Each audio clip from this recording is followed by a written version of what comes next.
Hello, whoever was waiting.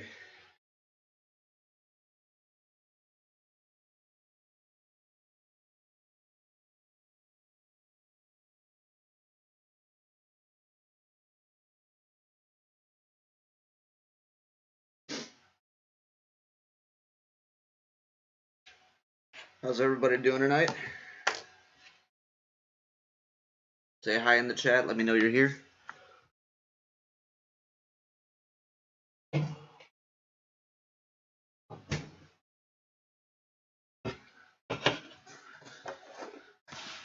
What's up, KNDR? I think it started. Hi, Jeremiah.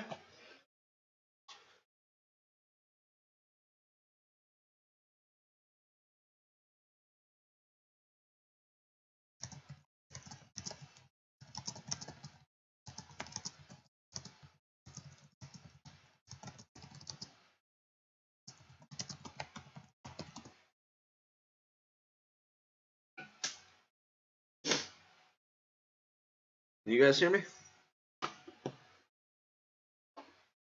Hi, Jacob.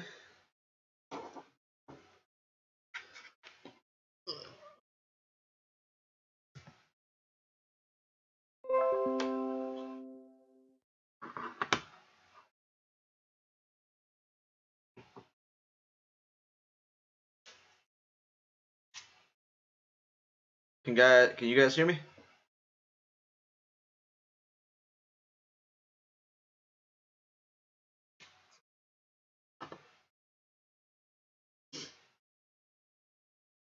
Please tell me we're not having the audio issues we were. Awesome. Thank you, KNDR. Hello to you. Hello, Jacob. Hello, Jeremiah. Good to see you guys show up. Appreciate it.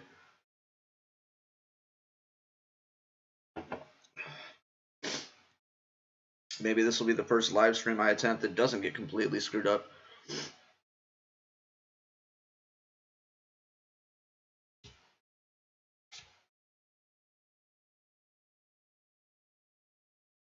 How's everybody's day?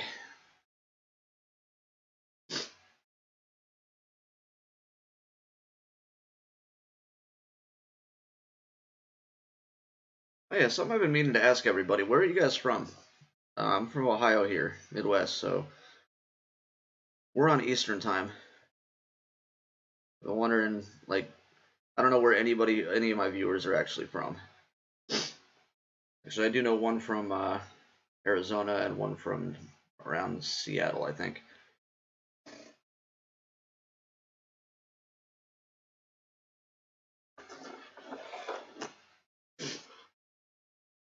Uneventful is not a bad thing. I mean, I also don't know how old you guys are, so apparently the West Coast is where it's at. The older you get, the more you like hope for uneventful. KNDR. Get excited when you get to do nothing for the day.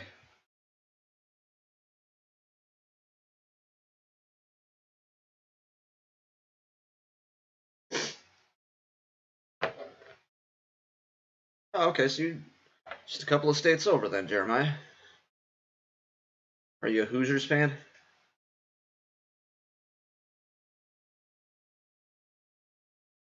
Or LSU, probably, right? No, Candy Arts, was it Midwest side?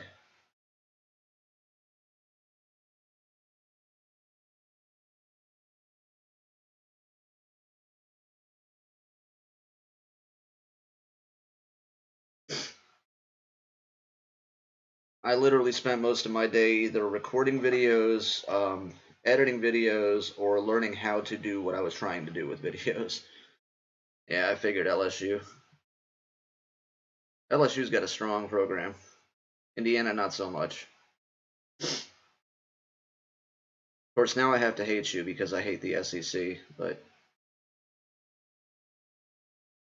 at least you're not stupid enough to be a Hoosiers fan. Candy, I don't sleep in very late now. Here lately, I've been staying up till about 4 a.m. and then getting up at 9 or 10.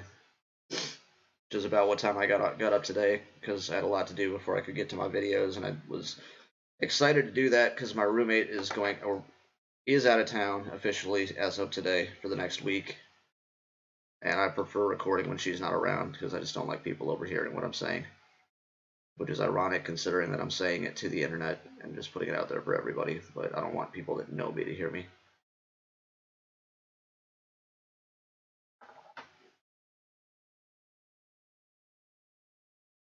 And it's nice when things actually like go off smoothly like this. Jeremiah, Big Ten is up there, man. You got to give us our credit. We get underestimated a lot. Ask Clemson.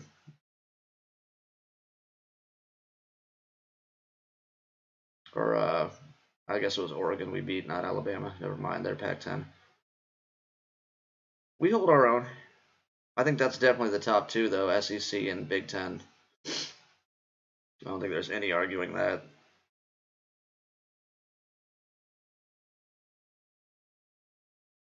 Yeah, Candy, or, believe me, I remember those days. All right, Jeremiah. Well, I think the SEC is second, but we'll agree to disagree on that. Top to bottom, I think it's Big Ten, but at the like top heavy, your top three is better than our top three, but from top to bottom, I think we got you beat just as an overall. And yeah, KNDR, that's why I used to drink so much. That was the only way I could sleep back then. That and like my day used to consist of wake up in the morning and drink a bunch of Red Bull just to get the energy to move, and then throughout the day drink as much water as possible to rehydrate, and then at night just drink as much alcohol as possible to pass back out. So yeah, I between the anxiety and the caffeine, I was just going out of my mind. That's why I keep telling you guys, you gotta get that mental health, even help, get your mental health, get help. If you're struggling with stuff like that, I mean, talking about it is great, but sometimes what you need is a prescription. Vandy's just a practice game. I mean, so is Indiana. So is Northwestern most years, but the last couple of years they've actually been. I don't know what happened to them. They're putting up, decent record here and there. I don't know, man. I like the Buckeyes' chances this year way more than I like LSU's, though. I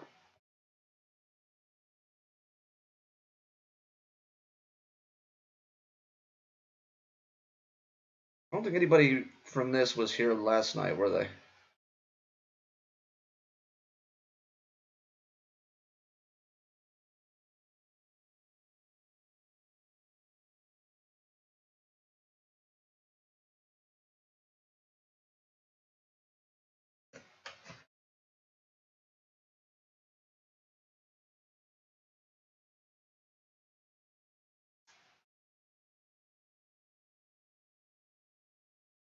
Nothing wrong with that, KNDR. Believe me, I don't judge people who drink. I know there's plenty of people that can handle it. Okay. Yeah, I know there's plenty of people that can handle a drink now and then and can do it responsibly. I'm just not one of them. I don't judge people that drink. More power to you if you can do it. I just know if I ever start again, I'll never stop. Once you trigger that addiction, there's no going back.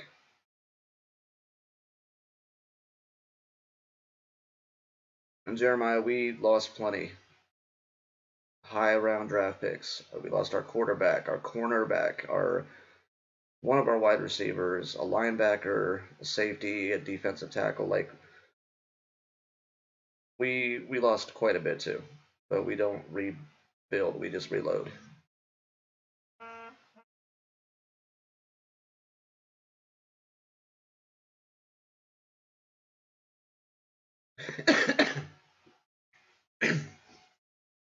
Yeah, now you're speaking my language, KNDR.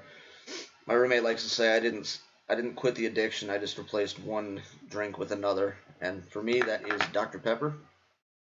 Not sponsored yet. Still waiting on that, but I go at least a 12 pack a day. I mean that's on a good day. but up to 24 if it's like if I have a lot going on.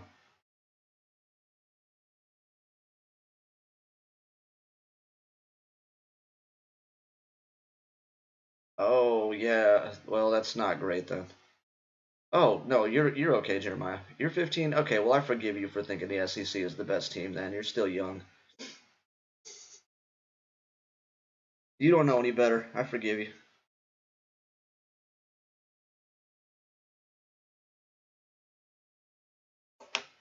I thought it was KNDR that said he was 15, and you know if you're drinking a case of pop at 15, that can do some damage.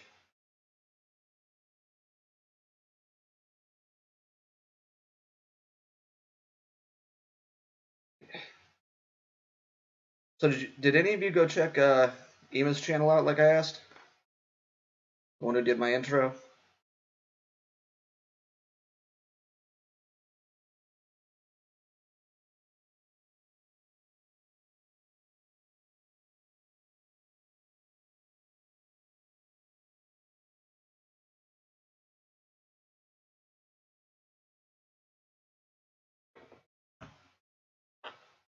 Yeah, I can't stand the taste of diet, and actually I was in the hospital not that long ago. Actually, the day that I started this channel was the day I was released, and one of the many things I was worried about was diabetes because there's a lot of warning signs there. But surprisingly, no diabetes, and that really surprises me because I used to drink like 6 Red Bull a day, a case of Dr. Pepper. Candy, I'm gonna post a link. This is somebody who's been doing a lot of work for the channel. Like she's kind of been my mentor in this. And I'm trying to give some love back her way because she has been amazing through all this. And the reason I asked if anybody had checked her out, yeah, Jeremiah, I meant to point that out. I don't even want to get any more new subscribers. I'll just stick with 69. But the reason I asked if anybody had checked her out is because, ironically, I'm talking her up and trying to get people to come to her, and she is hitting me up on Instagram right now instead of being part of the live stream. Take that personally. Let's see.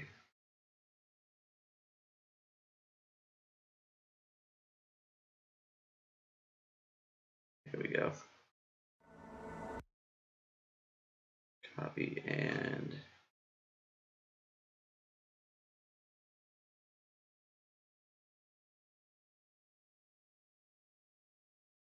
all right. That's the link to her channel. If you guys have not, at least checked her out, give her a view, see what you think. She did a. I'm trying not to watch too much of her stuff because she does covers of NF, and it's some of the songs that I have not heard yet, so I don't want to like spoil it for me. But the song she did, "Paralyzed," was amazing. I think she has a great voice.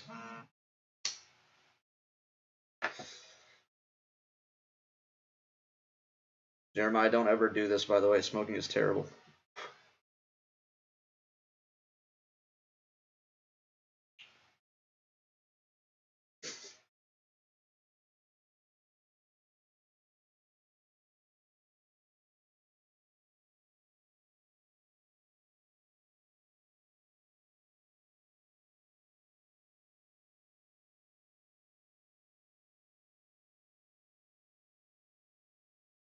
Yeah, that's actually she's the one who the logo for the channel, the intro to our videos now. Yeah, Jeremiah, you requested that last night, and I was gonna do it right about the time we realized that my internet was going bad, right? Yeah, I can get that done real quick.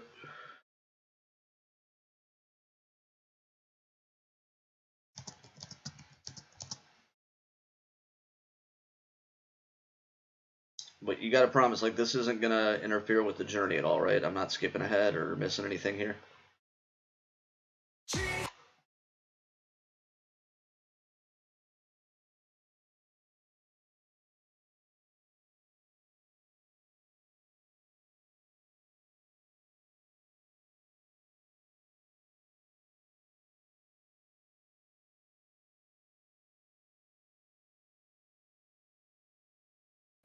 Welcome to the future of home internet, delivered by 5G Ultra Wideband. the fastest 5G in the world, free from annual contracts and wires too. This is the home internet that changes everything. Verizon 5G Home.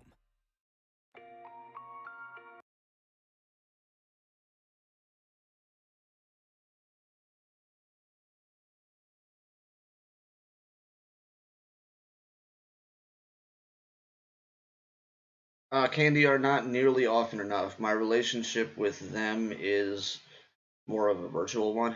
Um, like I see them probably twice a week, or not twice a week. I'm sorry, twice a month for the weekends. Um, but I'll talk to them like nightly on Zoom or on Xbox Live or something. Velasca, I love beats. I mean, I don't know if you're trying to like publicize your own beats or what you're going for, but I'll listen to it and tell you what I think. Um,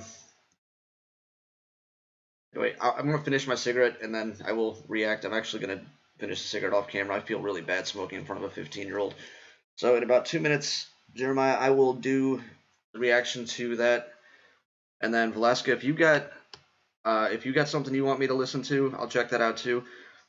KNDR, they are 14 and 16 right now. They're like by the end of the summer they'll be 15 and 17. Getting way too old. But I'll be right back.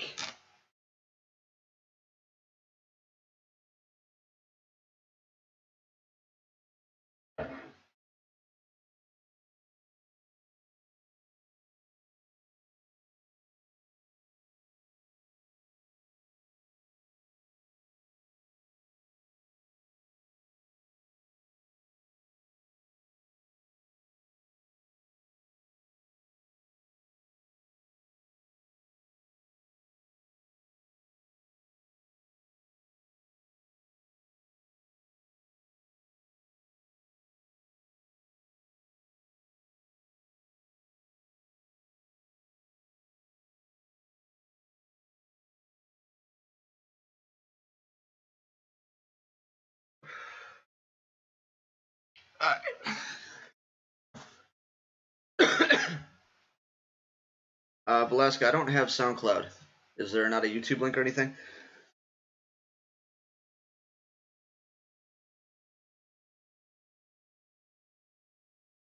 Because if there's like a way I can stream it otherwise, I'll definitely check it out. I just don't. I'm not really a social media guy or a music guy, believe it or not. Okay, let's do this. Toby Mac Till the Day I Die featuring NF. Let's see what this has got. This guy's got.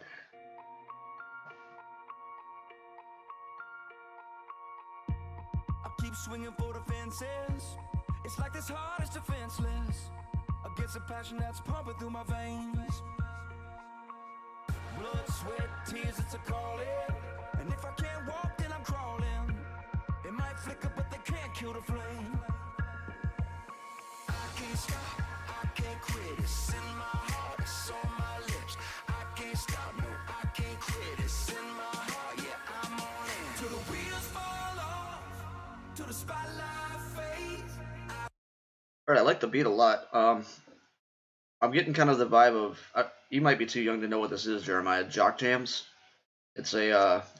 It used to be. I don't know if they still make them. They used to do albums of like music to pump a crowd up, and this is kind of what it sounds like. Is trying to get you pumped up. I'm not sure if he's talking about music is what he's so pumped up for, or if this is like a jock jam style thing. Till the wheels fall off, till the spotlight fades. I will lift your banner high. I Oh. will lift your banner high. Until the walls crash in for the rest of my days. I lay it all on the line. Till the day.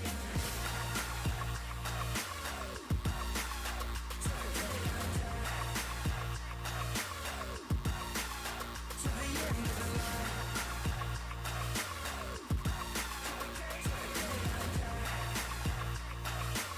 It's your name I'll glorify. It's right. So this is Christian rap. Okay, he's like jock jams for Jesus. Again, I really like the beat. The message is pretty basic, simple, not a lot of bars or anything to break down. I like his voice too, and that's important in a rapper. You know, there's some rappers like Lil Wayne, I can't stand him. He might be the most genius rapper of all time. I disagree, but just his voice alone, I can't listen to him. And then there's some like DMX that aren't really saying anything, but he's got that voice where it's just like, man, I could listen to this all day.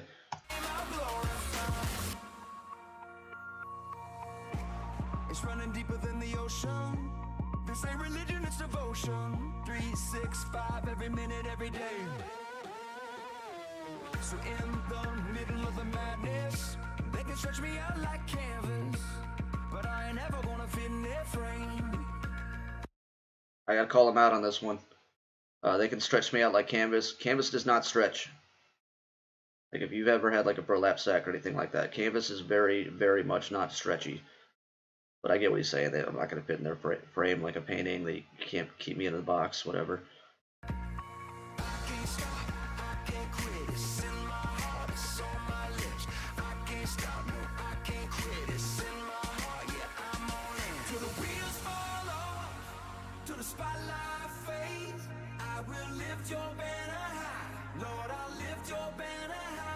Until the walls crash in for the rest of my days.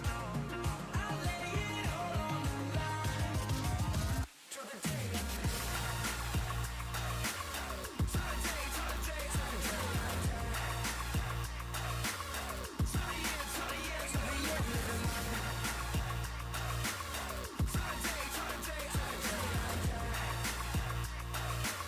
It's your name I glorify. Till I die and they put me in the coffin. It don't matter if I'm on the road or if I'm recording. Tell me what you think about me, that really ain't important. You know I'm. Okay, this has got to be old NF because that was a weak rhyme. Coffin and recording. That is not a rhyme, my man. You've gotten better than this. Come on. No matter if I'm on the road or if I'm recording. Tell me what you think about me, that really ain't important. You know I'm a representative, I ain't playing, can't afford to. I only got one life. Oh, but he's still got that. Yeah. God, I love that sound. Really ain't important. You know I'm a representative, I ain't playing, can't afford to. I only got one life, I'ma get it though. And this is not an act, not a movie, not a TV show. I don't know what quit me, I don't never take it slow. You know I'm on the grind, me and Toby in the studio. Do it for the king, what you know about that? Say you going harder, I doubt that. You say you doing work, but you asking where the couch at. How you doing work when you asking where the couch at? God is not a crutch, you can use them when you wanna. You only look to heaven when you going through some drama. And when they going through some problems, that's the only time you call them. I guess I don't understand that life. Wonder why, cause I'm all in. Yeah, that might be the only thing worse than people who just think that because they're Christian, they're perfect, is the people who only are religious when they need something. Hypocrites. And that's the only time you call them. I guess I don't understand that life. Wonder why, cause I'm all in. To the day I die. Till the wheels fall off. To the spotlight fades. I will lift your banner high. Lord, I'll lift your banner high. Until the walls crash in. For the rest of my days. I'll lay it all on the line. To the day I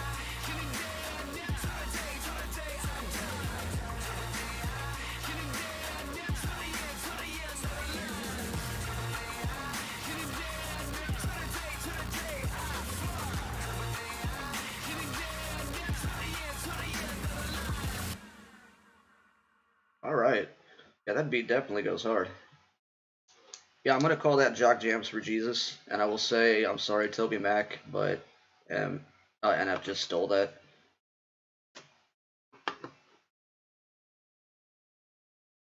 All right. I don't know how to do this through. Can I just? I'll figure it out. Hold on. Yeah, KNDR. That's what I got, man. Jock Jams for Jesus. This is after Mansion? I thought it would have been before, Jeremiah. But yeah, this has to be like real early on because I know he wanted to get away from that Christian rapper label. And I'm thinking songs like this are what made him, or what made people think that was what he was. He's not a Christian rapper. He's a rapper who is Christian. I've had that beat into me. I get it. All right, Temptation, Alaska.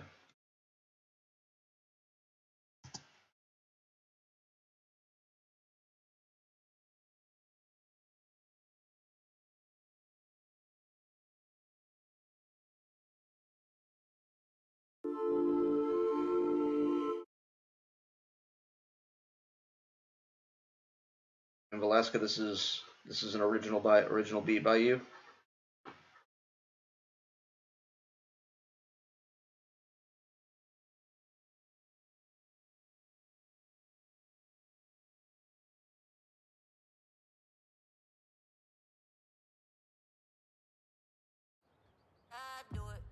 Oh, yeah. Messed that up. Shut up. Sound that fits you. See, that's the nice thing about live stream is you guys get to see all the outtakes that I kick myself for that don't make it into my actual videos.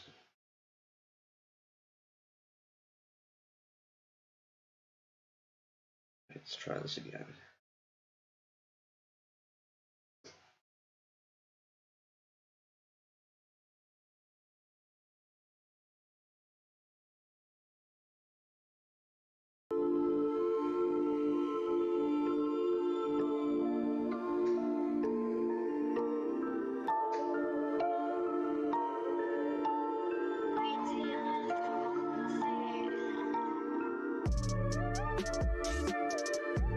Oh, nice.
Okay, first of all, I gotta say, very impressive to have that talent. Um, I have questions. Do you, since you know what you're doing, am I right about that? The deep part, that's called an 808, right? I think. At least that's what they used to use. How are you getting that angelic choral sound on top of that? Is that just a vocal sample that you pitched, or I don't know, I'm getting like a, what do you call it, like a West Coast kind of vibe, like a new school take on a West Coast feel. I'm not really sure exactly how I'm supposed to react to this because there's no lyrics to break down, so it's just me nodding my head off rhythm. I mean, just wait. Once I hear it, though, I'm gonna kick a nasty freestyle. No, I'm not.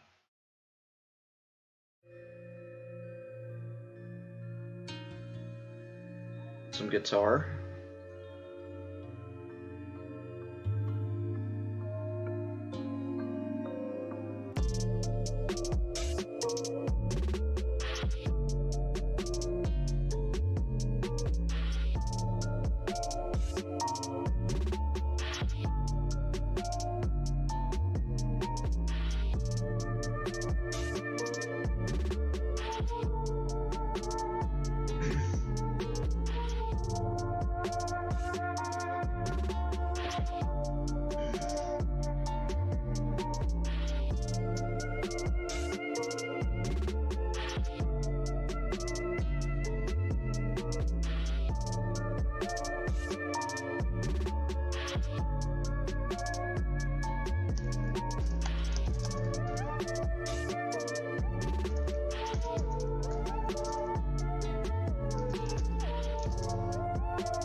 Oh, that cut off randomly. I don't know if I love that ending, but the rest of it, very impressed. I mean, I'm impressed with it regardless, because I wouldn't know the first thing about trying to put a beat together like this.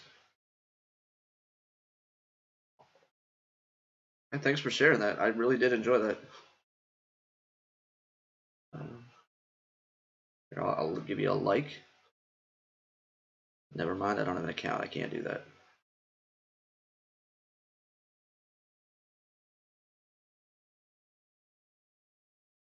Yeah, KNDR, that's a good way to put it. Sounds like Ghost just chilling.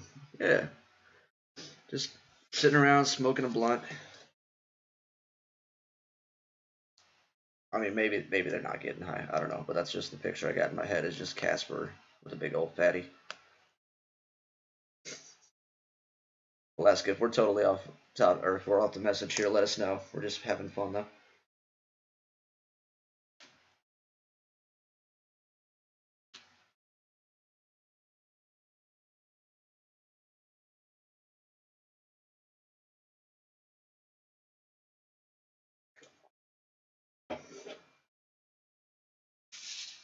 I don't even know why I asked if you own the beat. Now that I think about it, it's not like there's any chance of anything I ever do getting monetized. I should do a screenshot of my videos. Everything I've got is claimed, and with two of them, I've had to stream or to blur the video just to even be able to upload it. Like, I don't know if you guys know much about YouTube, but like when they claim it, that means that you can upload it, but they reserve the right to put ads on it, and if you ever put ads on it, then they're going to take your money, and I'm fine with that. But when it gets blocked, it's like I just wasted my time doing this reaction and editing and stuff, so nobody's ever going to see it if it gets blocked. I don't know what the deal is exactly with strikes. I don't know how you get them, but somehow I've managed to avoid those so far. Someday, though. I figure that's when I've really made it. Jeremiah, you and the NF, man. Let's try to save those so I can do them later, because I'm going to run out of the NF journey eventually, and I'll have to do some of these. Yes, KNDR, that is exactly right. It's the video is what gets blocked, the audio gets claimed. So I have to go back and re-edit the video as blurred. I'm sure they could block it for audio if they wanted to, but I haven't run into that yet. I mean, you got to think, Jeremiah. I mean, I've got a pretty loyal fan base from NF, but when that runs out, this channel's dead. So I got to save those things.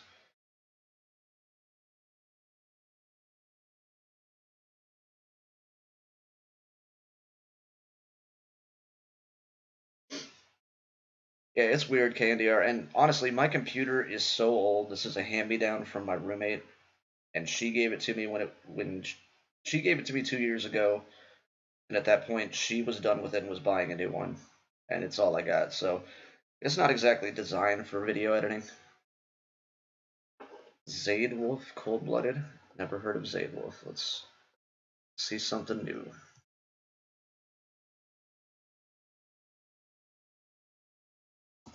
So if I want to keep doing this, I'm gonna have to eventually start upgrading some stuff because an 8-minute video takes like 45 minutes to render if I have to blur it.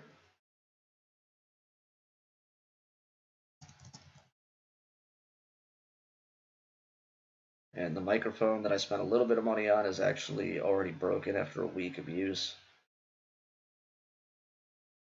Eventually, I'm going to have to invest some money in this if I want to actually turn this channel into something bigger.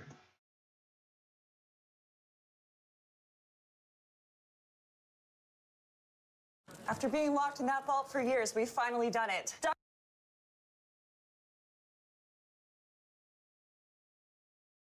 Nice. I'm pulling this up, and the first thing I see is a Dr. Pepper commercial. See, Dr. Pepper, if you're watching, I'm one of you. Pay me.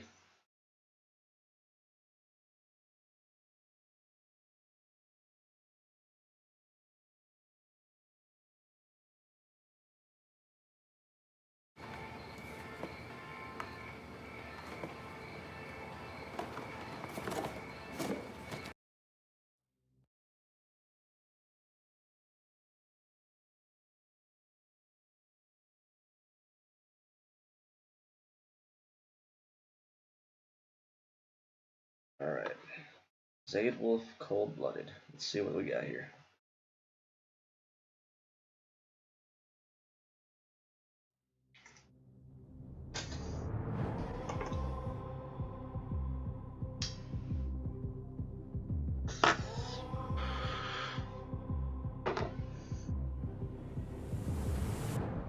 Stage is set for my people, yeah. Coming back like a sequel, yeah. So hot, I'm a fever, yeah. Like the white wolf, gonna make you a believer, yeah. Is this more Christian? Christian rap? So hot, I'm a fever, yeah. Like the white wolf, gonna make you a believer, yeah. I'm running all straight diesel, yeah. Like I'm evil Knievel, yeah. Too fast, it's illegal. Call me the underdog, gonna make you a believer, yeah. You said you were 15. Do you even know who Evil Knievel is? Too fast, it's illegal. Call me the underdog, gonna make you a believer, yeah. I don't ever wanna look back. The future's blurry, but the past is a trap. I might be staring at my last chance, but I'm cold. These melting snowmen are killing me. It's creepy as hell. I did want to point out that line though. That the past is a trap. Amen to that. If you dwell on the past, you'll never see what's possible in the future, and you'll never be living in the present. The future's blurry, but the past is a trap. I might be staring at my last chance, but I'm cold. I'm cold-blooded. Ice in my veins, never gonna run. Venom on my face, fire on my tongue. I'm cold-blooded. It's all or nothing. If I go down, gonna burn with the sun. Won't quit now till I'm sitting on the throne. I'm cold-blooded. Sun and throne don't rhyme. I'm sorry, I'm going to point that out. We catch those here. It's a weak rhyme.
Alright, again, I'm not trying to like destroy this. I don't hate it, but throne and sun, you can kind of bend words and like slant rhyme to make things work. Those just can't work together. And it's bad enough that that rhyme is in there, but to make it part of the hook just kind of is ruining this for me.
No, I think he's saying cold-blooded. Like, I mean, I don't know if you've never heard that saying. Like, somebody is cold-blooded. They don't feel emotion. They're like They don't get scared. They don't get angry. They don't get passionate. They just are focused on one thing without anything that's going to stop them.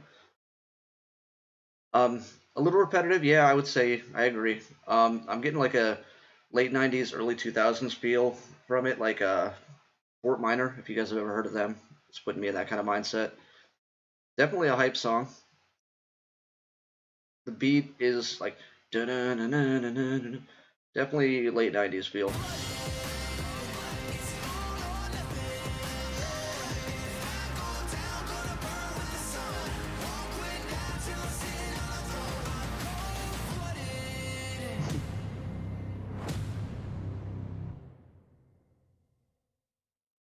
It's like,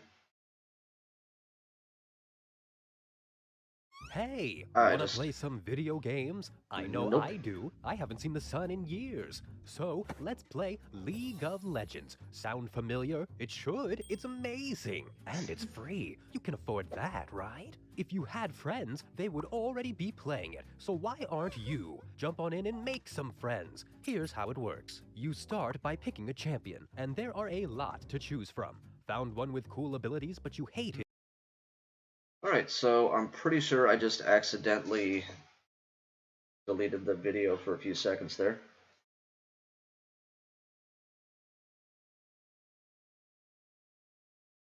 The video, he's probably right. It's probably public domain stuff that's not copyrighted. But it was like 1950s Disney take on the Abominable Snowman as a horror movie.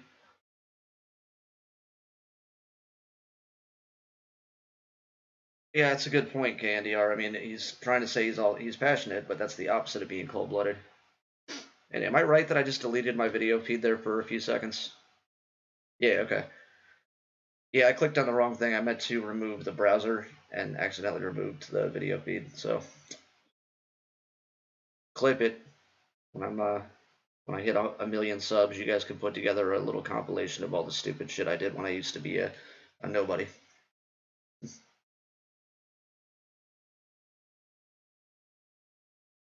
I joke about getting. I like my second video. I had 20 subscribers, and I made a joke about we're on the road to 10 million. And those are just jokes, people. But it's already growing faster than I ever thought it would, and I don't have any intention of stopping anytime soon. I'm enjoying this too much. Absolutely, KDR. Some of the like even Fantasia. If you go back and rewatch that, that's nightmare fuel. Or Google sometime Willy Wonka and the Chocolate Factory, the original, or Charlie and the Chocolate Factory, the Gene Wilder one. Some of the stuff that's like going on in the background in that movie is, I mean, the whole movie is an acid trip, but it was a bad acid trip at some points.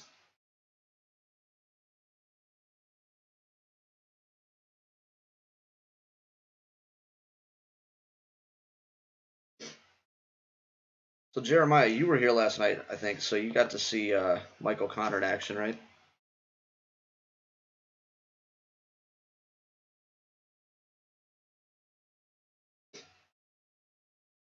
Candy R, did you say how old you are?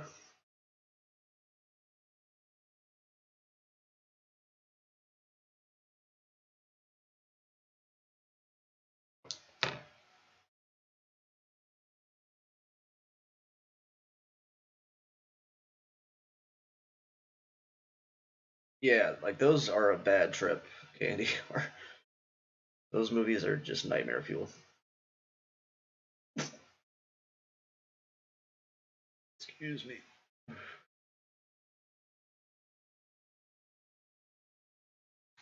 Michael Connor, Jeremiah. He's a rapper my kids showed me.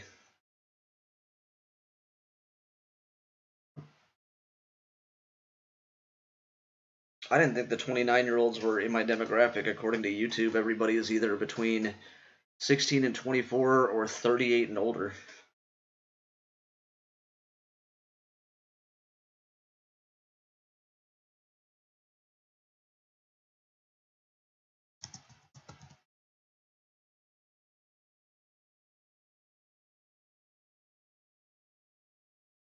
So, do you guys know the song I just did a reaction to called "Lucky You" by Eminem and Joyner Lucas? Wow.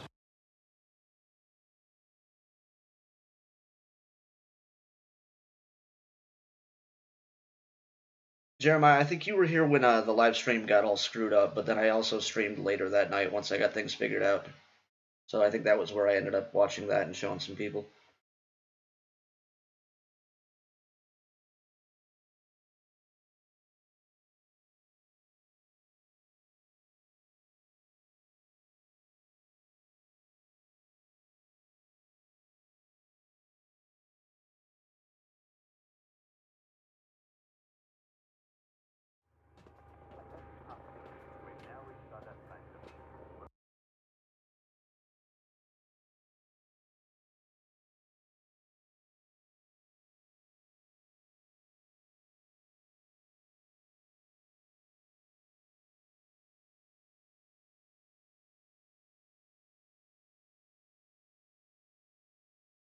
All right, yeah, Velasca, I'll check out those two in a second here. I want to show you guys this kid. Lucky You is the song I did a reaction to. It's Eminem and Joyner Lucas, and the beat on it is sick. So my kids found out I did that reaction, and they wanted me to watch this kid named Michael Connor. Like I said, I'm from Ohio, and I'm currently live about a half hour from where this guy grew up. His name's Michael Connor, and he's from Shaker Heights, Ohio.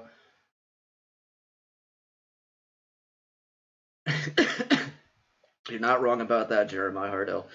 Night Court is amazing. So what you guys need to know about this guy is he is 16 when he made this. I don't know how old he is now, but this is a 16-year-old kid, and wait until you see this.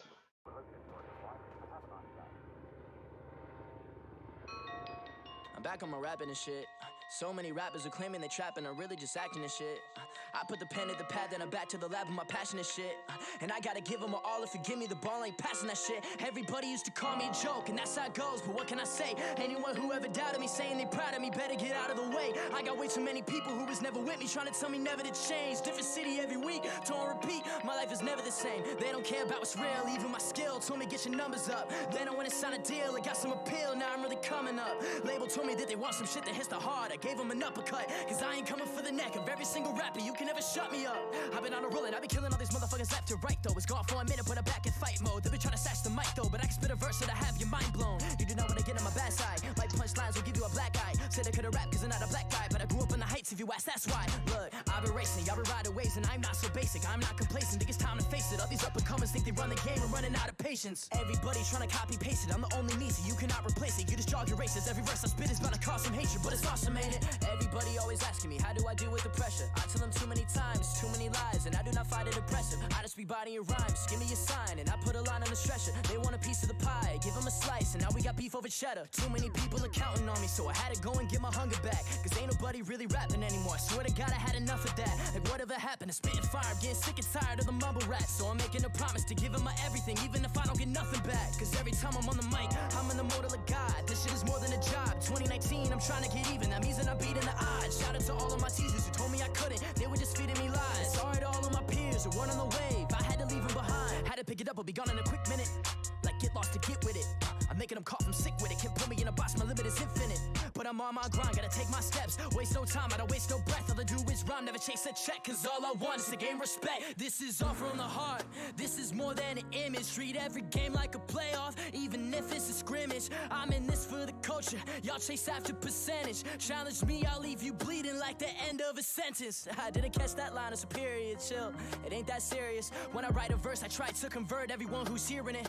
I wanna be one of the greatest ever, trying to take the state of rap and make it better. But to do that, it's like trying to change the weather, so my goal is to stay forever. Woo! I'm just a kid with a flow, I'm just a kid with a goal. I'm just a little white boy from the land, but they looking like they seen a ghost. You would have thought I was getting this bread with the way that I've been on a roll. Regardless of how many dollars I'm earning, I'll still be working like I'm broke.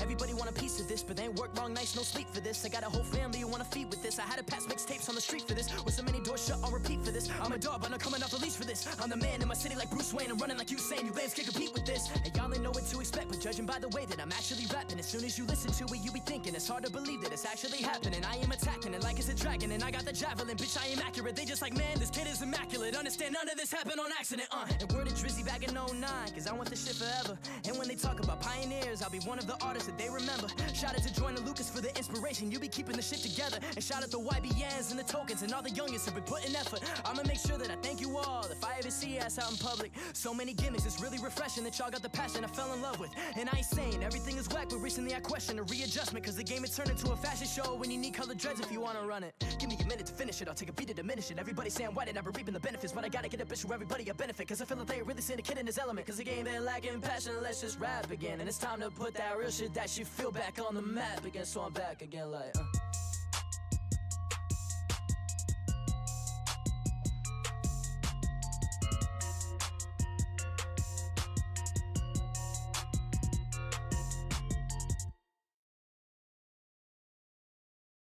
Yep, that was Mike O'Connor.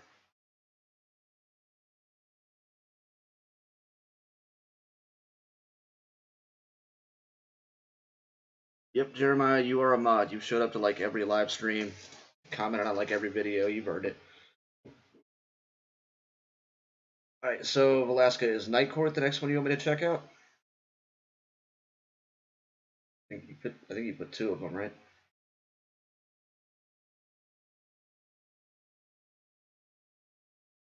Yeah, Delirium or Night Court. Which one would you rather? I do.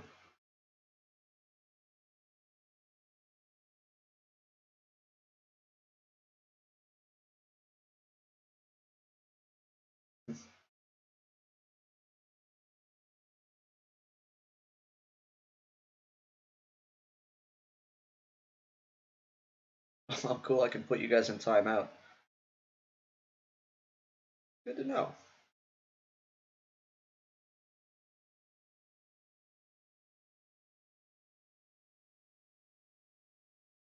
Jeremiah, I don't even know what a mod can do, so don't abuse that, but I'll trust you. Just play nice. All right, Velasca, you got it.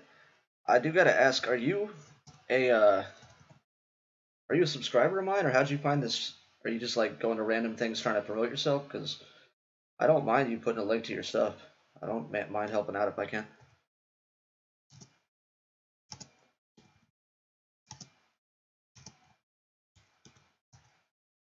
Just wasn't sure if you were actually subscribed to me or just using me.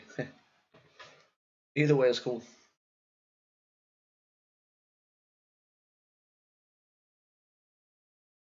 And I'll tell you what, I'm getting it pulled up right now. I'm going to real quick. I'm gonna step off camera because I'm gonna change into a shirt that's like short sleeve. This is a little warm. I'll be right back.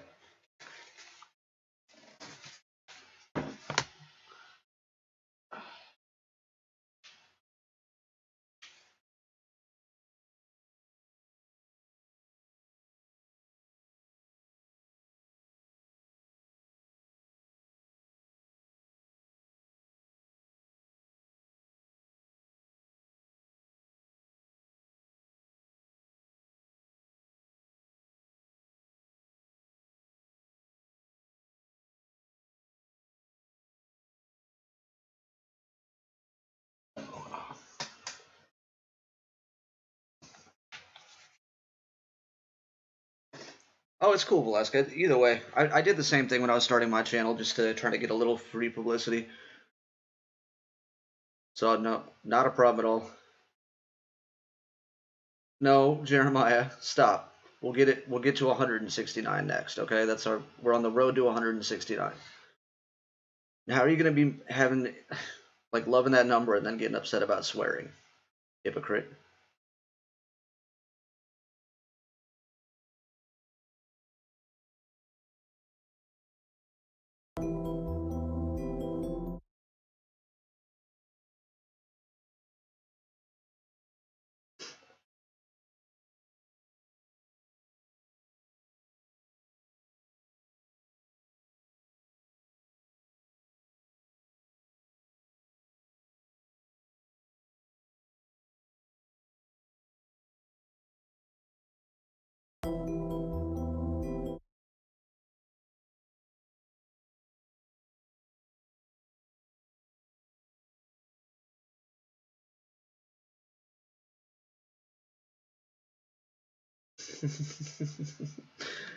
Alright, and just in case you guys were wondering what an idiot I am, this t-shirt that I just changed into, this is a Game of Thrones t-shirt.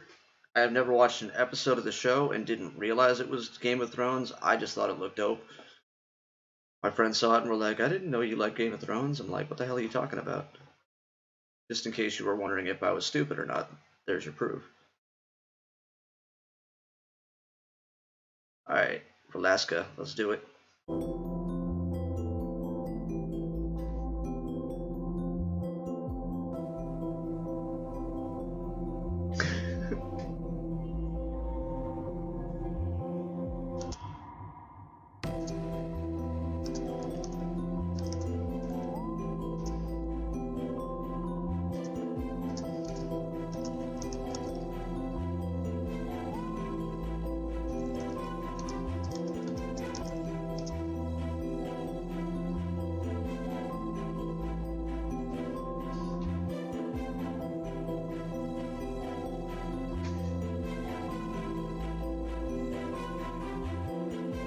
Alaska, you said this was harder. This isn't hard at all. I mean, I'm not saying that it's bad. It's just I'm not hearing the hard at all. That's what she said?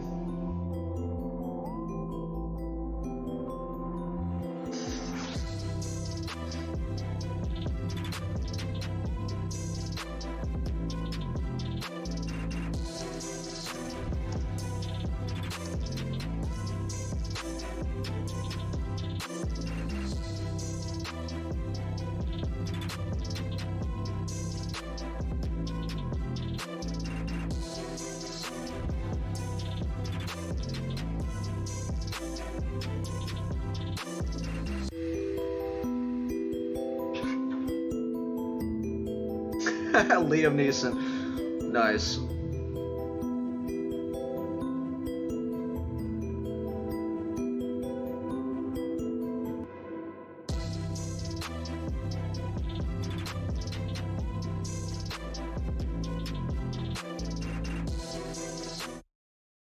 You gotta be careful, man. KDNR does have a very particular set of skills.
Yeah, I don't know if I would call that hard, to be honest. Like, hard isn't difficult, sure. It's very orchestral. There's a lot going on there. But I mean, When I think hard, I think like California Love by Tupac. That's one of the hardest beats I've ever heard. Um, no, I liked it. Believe me, don't get me wrong. I'm not putting it down. I could like just chill out and vibe to that all night. And it's got like a really like it's the first one had like a choral effect going on. This one had like an orchestral. So it's kind of ironic that you found me because a lot of what I listen to is NF. I'm like getting there. I'm taking the journey and learning about him. And from what I've noticed about him, it's a lot of choirs and a lot of orchestras in his beats. So maybe you can be the next producer for him or somebody like him.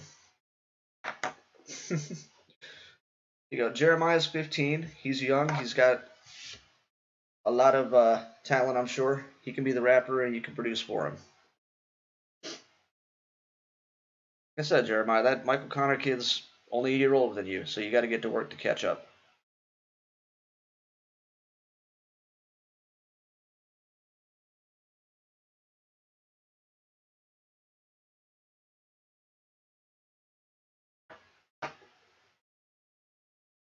You guys do know the song California Love, right?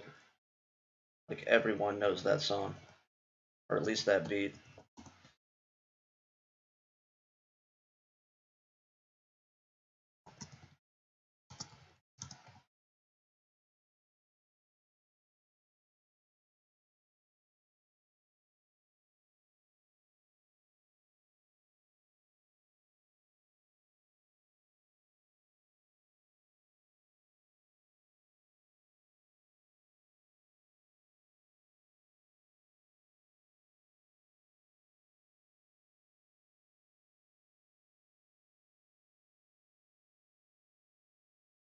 Jeremiah, it can. I've been to some churches, man. Whew, those choirs can sing. But if it was like my church, it was just a lot of very white, very old people singing with no emotion. So that wouldn't count if that's what you're talking about. But man, those Southern Baptist church, boy, that gospel, yeah, that's where it's at.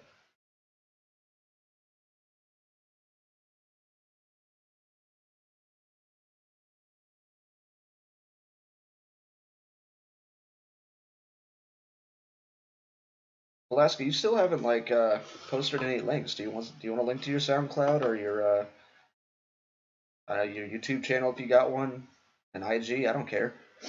Use my platform, small as it is, to help yourself out any way you can.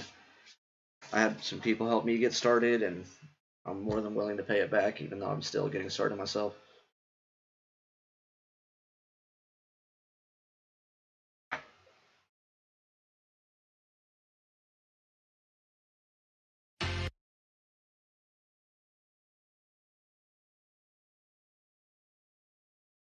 I was gonna play like 10 seconds of this, so they're probably just gonna shut my stream down instantly. But just in case anybody doesn't know this beat, when I think of a hard beat, this is what I think of.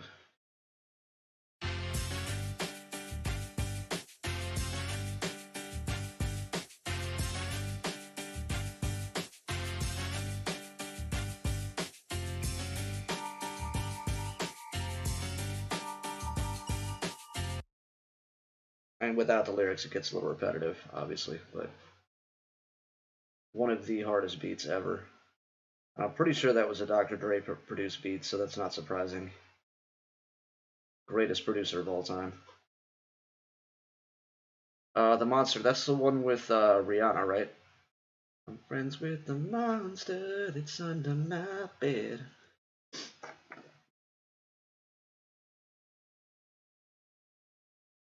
It's really easy to forget that this is on the internet forever, and now my kids might be faced with their kids or their friends seeing me sing.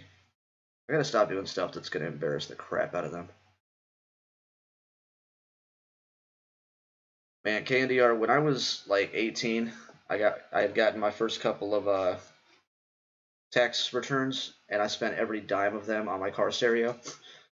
I was driving a Plymouth Sundance hatchback at a 2000 watt amp pushing two 12-inch subs, and then another 500 watt amp pushing all the surround sound speakers. And I would play that song constantly just driving through town. Yeah, Monster is iconic, man. That's one you have to have heard that. I know I haven't heard of a lot of his newer stuff, but that has to be from what, 10 years ago at least, right?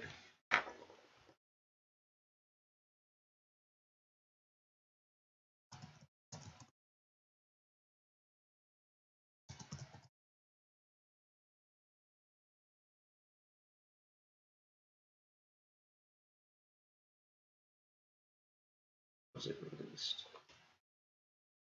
2013, so almost 10 years.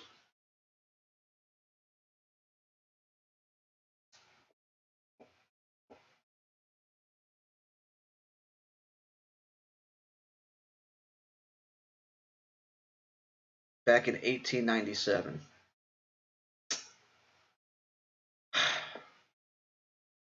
Listen, young man, don't make me take your mod privileges away and send you to bed.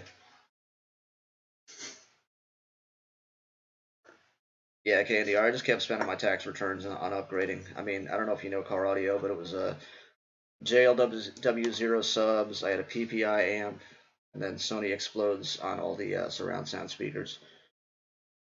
Honestly, the first time that I turned that thing on, my rearview mirror fell off, and that was with the amp only turned up halfway. And I actually wired the power wire to the amp. I spliced in a toggle switch and mounted that right at my like floorboard on going through the firewall on the driver's side. So I would drive through town. No problem, Jeremiah.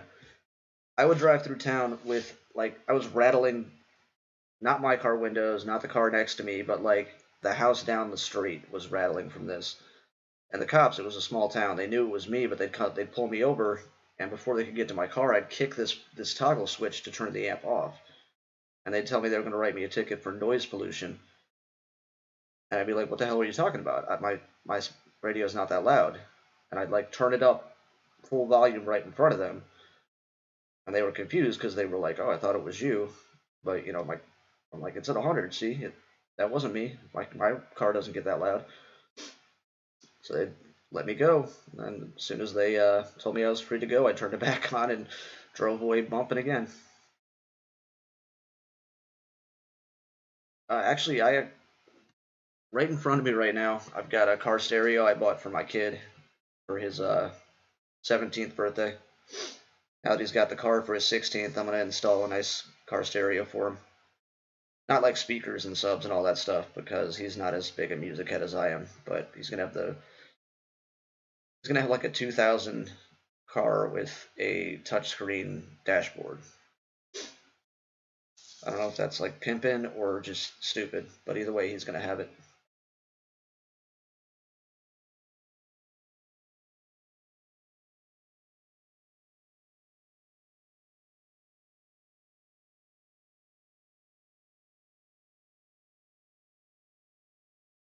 What year was I?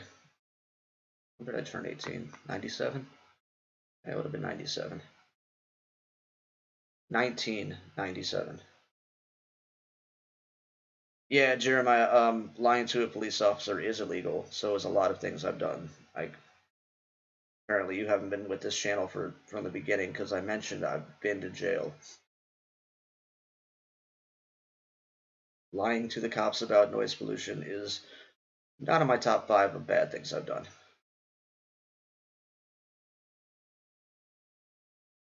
Candy R, we didn't buy him the car completely. He got a job when he turned 16, and we told him that any money that he matched, like for his birthday present, any money he could save up, we would match.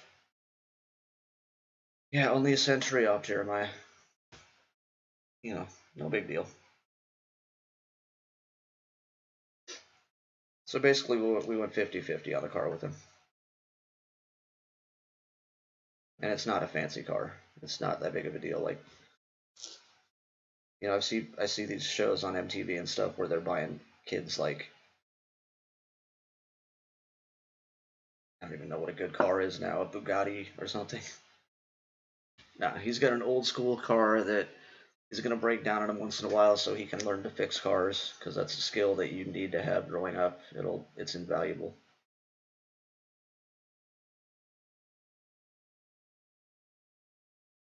Speaking of MTV, You wanted me to show you how old I am? I remember when MTV used to show music. I don't remember the last time I saw a music video on MTV.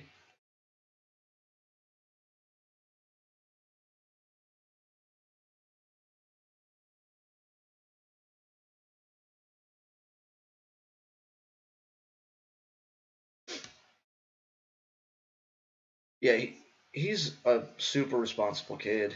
He's had this job for like 6 months and has already been named Employee of the Month twice as a 16-year-old. Always had great grades, helps out around the house. He's going places.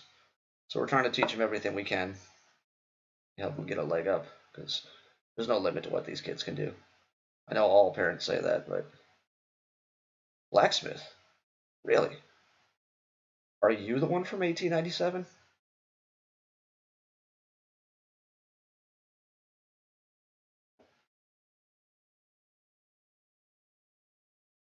Claiming I'm from 1897, are you going to be like fixing the knight's armor? Or is this like your first steps towards becoming a squire?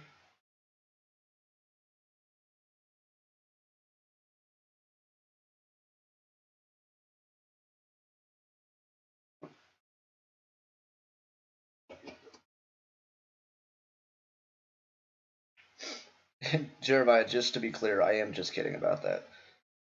Like, that's if that's what you want to do, there's nothing wrong with that. My dad was a plumber. Blue collar is I respect the hell out of it.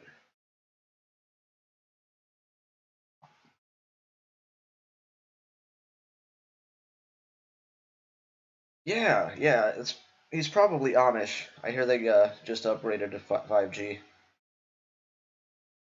Maybe he's on a Rumspringa. He did say he was from Indiana. It's not as bad as Pennsylvania, but there are quite a few Amish in Indiana. And no, I've never seen Forged in Fire. Isn't that a show or a YouTube channel or something where they make swords and cool shit out of metal? I think I've heard of it, but never seen it.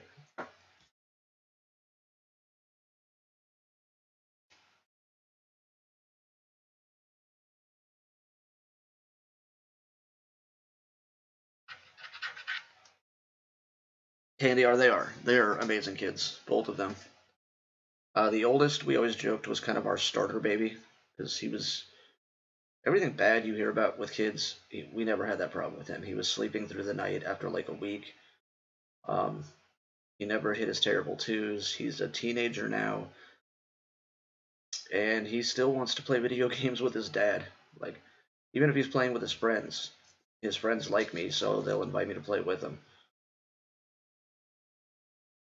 Jeremiah, like I said, man, Rumspringa.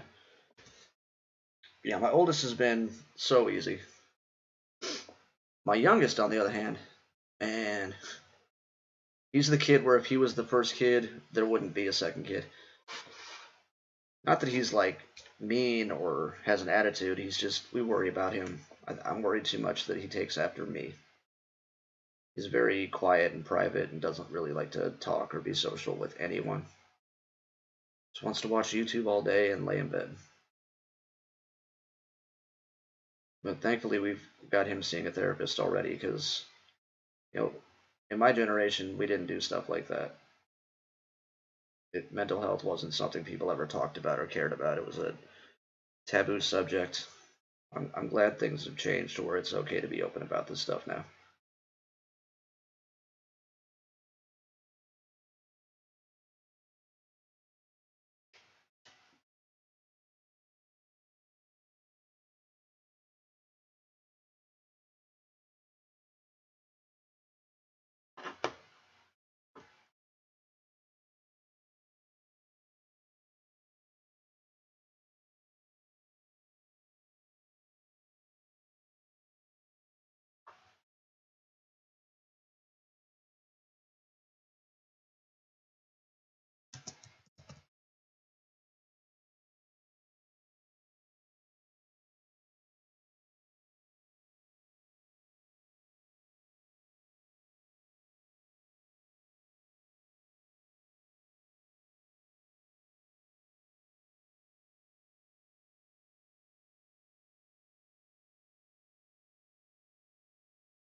Here, I hope that pops up on screen. Jeremiah, this is for you.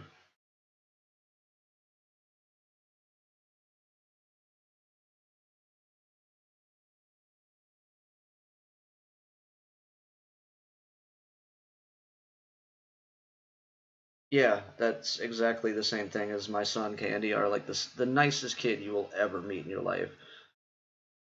You know, if you get sick, he's the one that's always by your side. Can I get you anything? Do you want something to drink? Do you need a bucket to throw up in? But he's just so quiet and antisocial.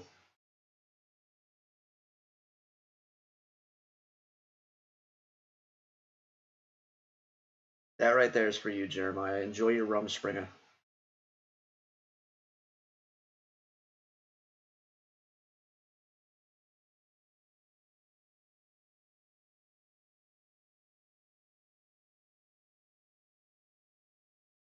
All right, I've been at this for an hour and 18 minutes. I'm gonna take a real quick break, go pee, get something to eat.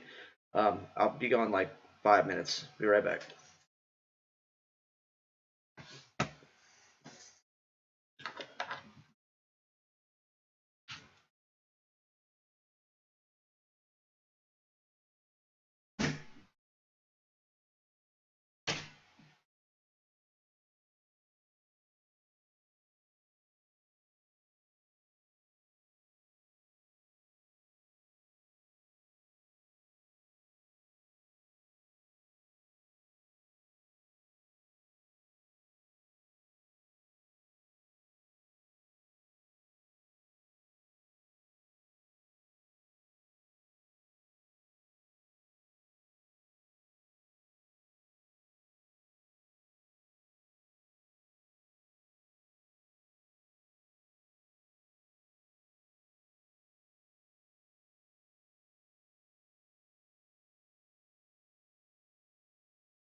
Yeah, I don't know if you guys heard a loud crash while I was gone, but my roommate's idiot cat's knocked over her DVD tower, and I got a giant mess to clean up in my living room when I'm done with this.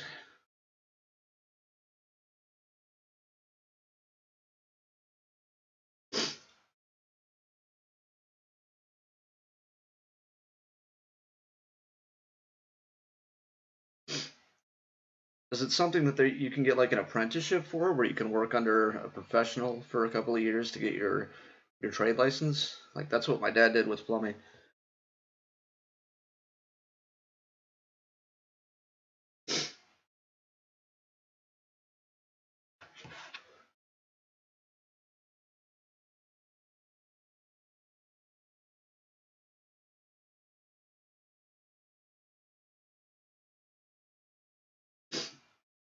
Wait, the blacksmith on YouTube's name is Alex Steele, for real? Oh, hi Heidi. Like his real name is Alex Steele, and he's a blacksmith. That's a little too on the nose, isn't it? And start a cooking channel and be like, my name is Jeff Baker.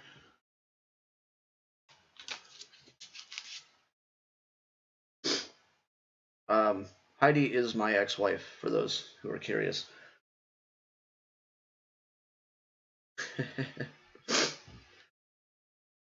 Yeah, I did not expect you, Heidi.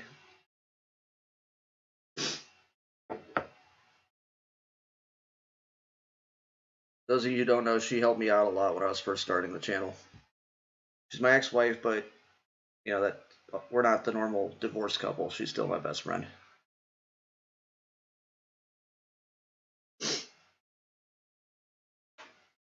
Ema.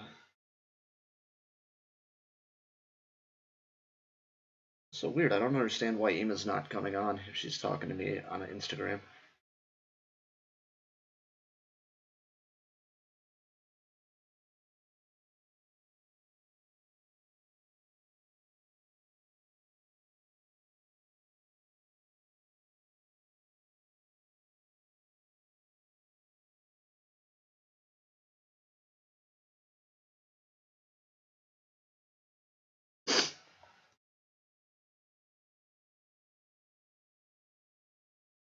Oh, I know there is a group.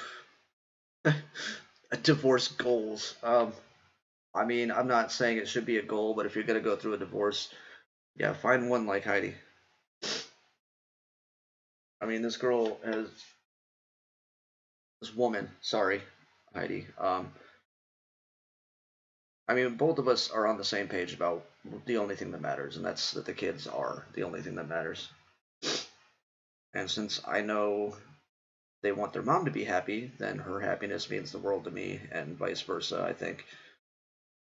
So, for me, I can't speak for her, but I would say that my top two people in the world are my kids, and then she is a close third.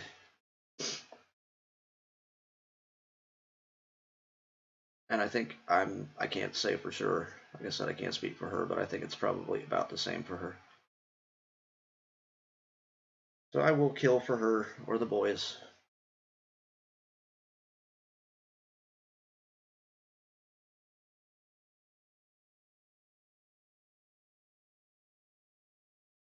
Are you leaving, Jeremiah? Oh, Heidi can't stay missable. Boys miss you. I miss them too. Um, I will be seeing them for Father's Day. They'll be coming up here. Hopefully, I can talk them into doing a video this time. They're a little bit shy around the camera. I miss them too. I was playing some Roblox with my youngest earlier today. I agree, Candy. A lot of people put the kids in the middle of their bullshit.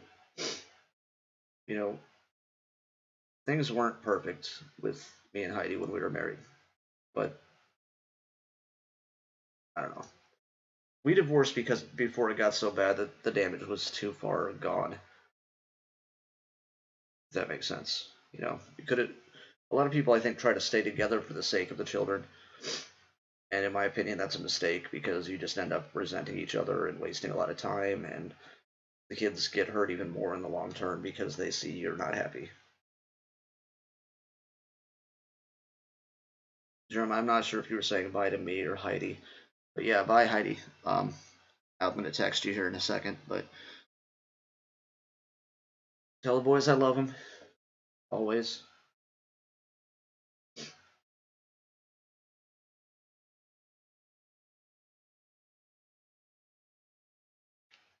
Oh, I can't believe I'm already this tired at 1:30. I said I'm definitely gonna go till 2 o'clock. Yeah, Candy Art. I did say I'm open about everything on this channel. I'll let you guys in on my world, whatever's going on. Okay, Jeremiah. I don't. I'm not worried about you guys judging me because y'all are strangers. I can put you on timeout if I want to. And honestly, I'm not afraid to be honest and open with other people, like the people in my life either. But the one thing you'll never hear me do is go into details about my divorce. Why we got divorced is unimportant at this point. You know, it's all in the past, and I'm never going to say anything to make her look bad or myself look bad to my kids. It's important to both of us that they respect their parents and love their parents and realize that we're there for each other. So I'm not going to come on in here and be like, oh, she did this and this and this, or confess what I did, because it's both of us were involved. No reason in putting that out there. Yeah, I know you can, Jeremiah. But there's no reason in putting that out there, because my kids don't need to know the details on that. Your ex coworkers? I'm curious what you mean by that. Sounds like there's a story there.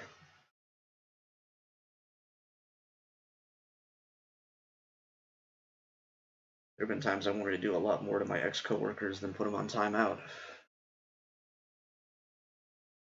But if I'd actually done what I wanted to do, I would still be in jail. By the way, the jail time, I've never been in for like anything violent or anything. It was all alcohol related.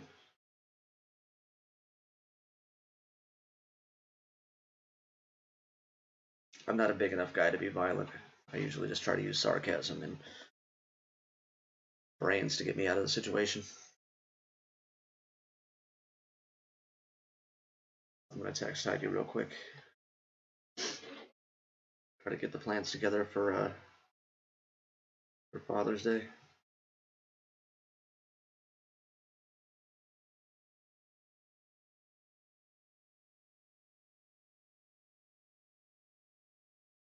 And the 20th.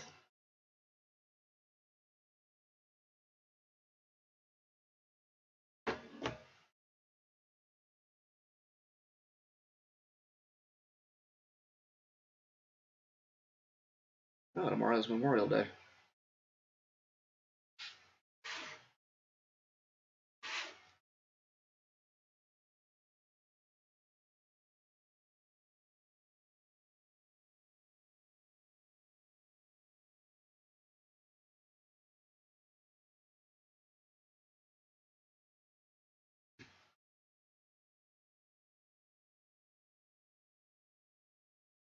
Well, Jeremiah, I got bad news.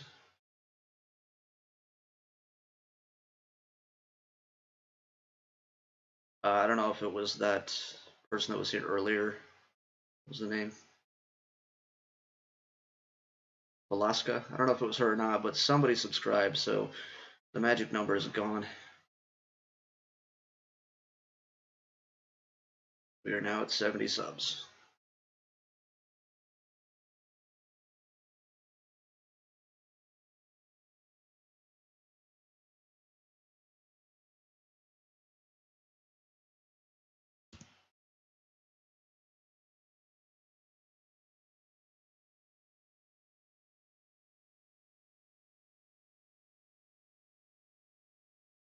What?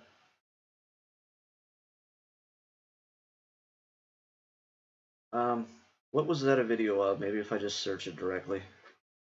It's trying to get me to sign in. I'm not doing that on stream.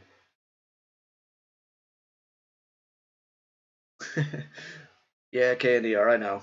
I know.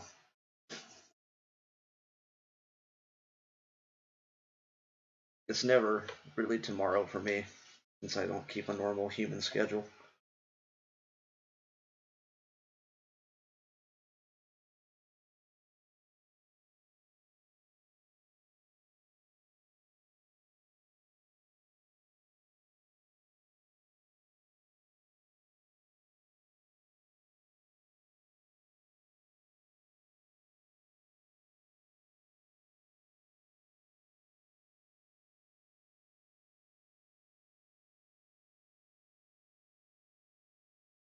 Yeah, I'm not sure that link you sent me isn't working.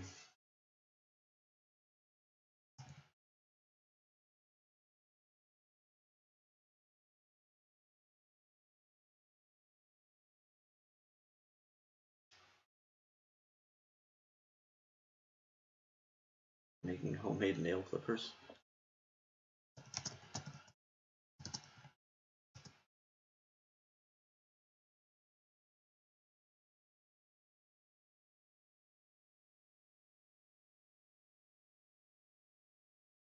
The one by Alex Steele, or there's one here by Random Hands.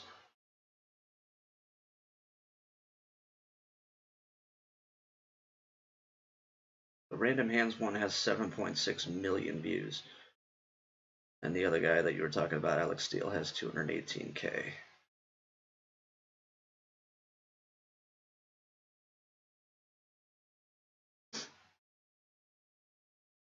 Yeah, and this is what I love about this channel. Did not expect to learn how to make homemade nail clippers tonight. Wasn't expecting to promote somebody's beats.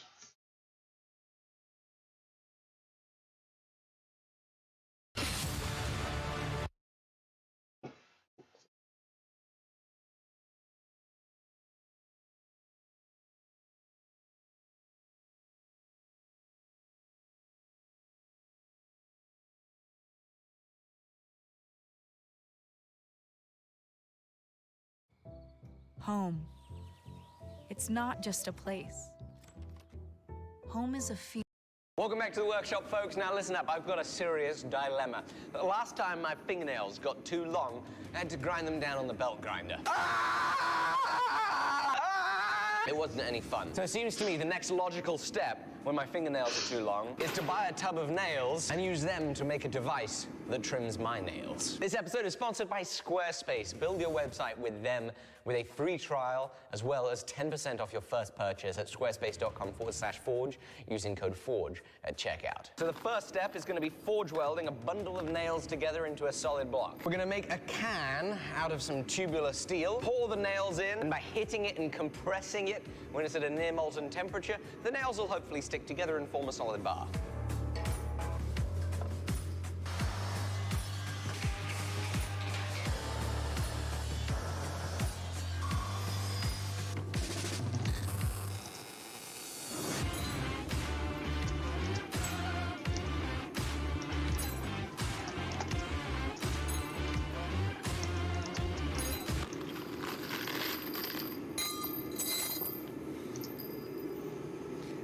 Why would you do that?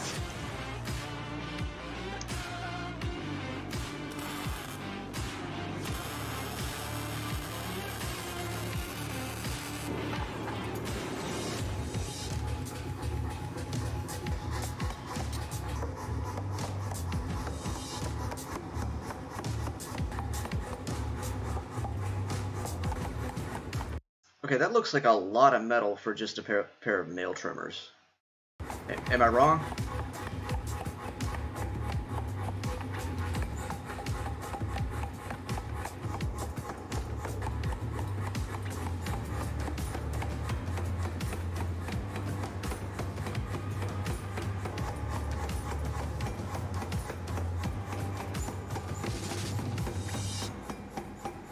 In the past, when we've done things like this, we once made a hammer out of nails. We did it in different ways. We either used really, really teeny nails, which I ordered, but I got sent the wrong thing, or we used steel powder to help fill in the gaps. Well, I have no steel powder. These nails were a little bit thicker, so there's a lot of dead air inside this can, and you could tell that because at the beginning of forge welding this together, it was messy. The steel jacket of tube was moving all over the place and bubbling, and so it was quite the challenge, but it is now quite solid. There's still a lot of consolidation to go, but I feel like we're headed in the right direction.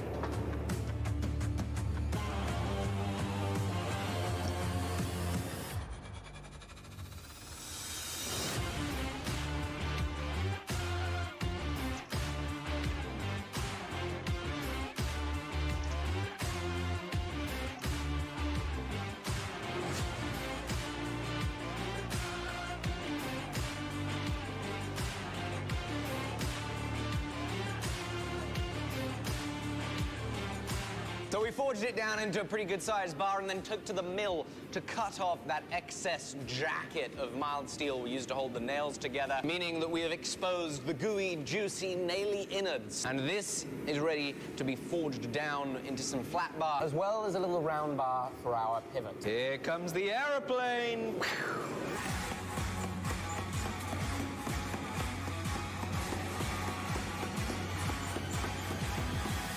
Welcome back to the workshop, folks. Now listen up, I've got a serious dilemma. Now, since beginning this project this morning, I've been informed that there is a device for cutting nails that's already been invented. So, this episode is sponsored by Squarespace. So it seems to me the next logical step, when my fingernails are too long, is to buy a tub of nails and use them to make a device that trims my nails. This episode is sponsored by Squarespace. So the first step is going to be forge welding with a free trial, as well as 10% off your first purchase at squarespace.com/forge using code FORGE at checkout. I'm gonna fix that real quick. It's going to be forge welding a bundle of nails together. We're about here. Moving all over the place and bubbling, and so we forged it My down bad. into a pretty good-sized bar and then took to the mill to cut off that excess jacket of mild steel we used to hold the nails together, meaning that we have exposed the gooey, juicy, naily innards. And this is ready to be forged down into some flat bar, as well as a little round bar for our pivot. Here comes the aeroplane.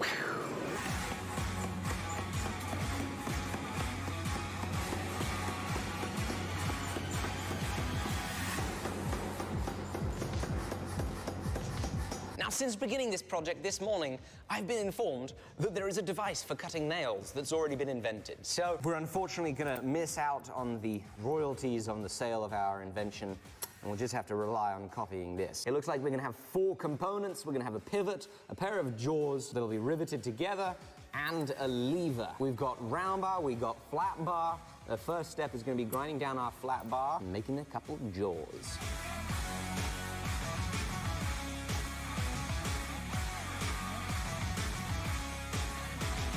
We've got this piece of steel so neatly ground up we can make our own measurement system. Next up, I need to cut it in 3 and grind in my profiles.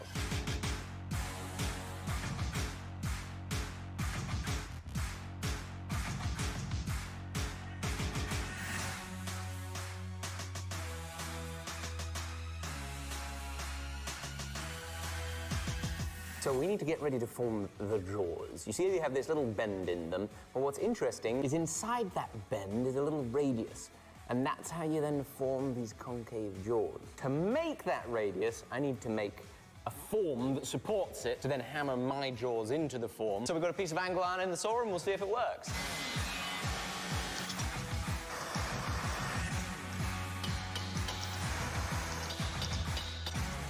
I like that.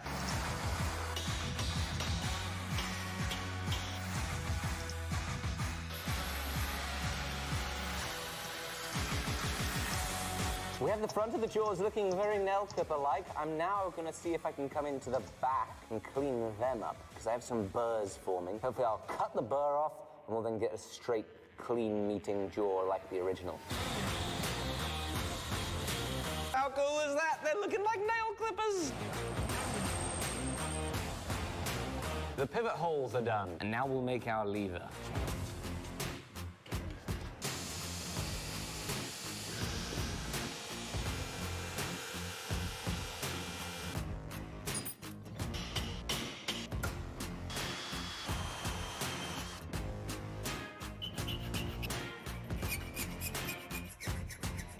We've done our filing. We now need to form this divot. This allows the lever to index in line with the rest of the clippers. So I'm going to use this angle iron piece as a little die. I can't believe how well this whole project is going. How beautiful is that looking? The lever is done. And now to the lathe to make the pivot and also make ourselves a couple of rivets.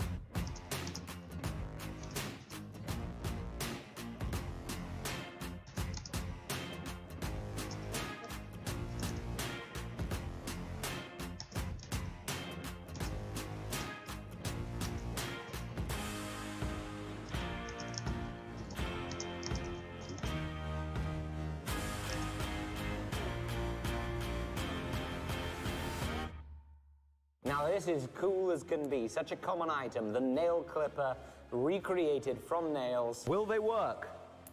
They cut! Remember last week we made this Damascus splinter to celebrate the launch of our new product, and I said I was giving this away, so congratulations to Swolger_21. You won this. I'm gonna put it in the mail for you as soon as possible. It's been a whole year since you could order a steel anvil. We have a limited number in stock ready to ship on June 1st, as well as 2x72 grinders, which have just landed. And to finish off these fun couple of days, we'll thank today's lovely sponsor, which has been Squarespace. It allows you, without any coding experience, to build your own website and make it look awesome. We are in the 21st century, and everybody is online. And if you want to sell your products, you want to get noticed, or you have a message to share,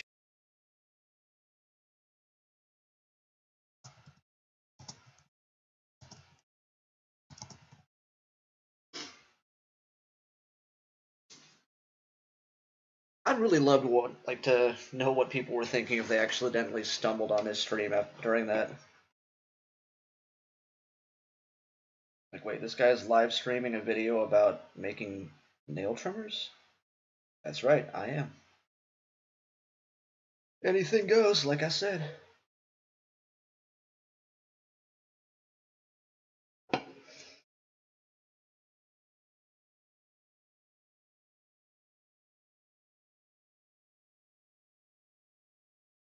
No, Jeremiah, I met her ex-boyfriend. Ah, Candy. The movie wasn't bad. The book was so much better, though. That is a great book. I don't think the movie did it justice, though, honestly.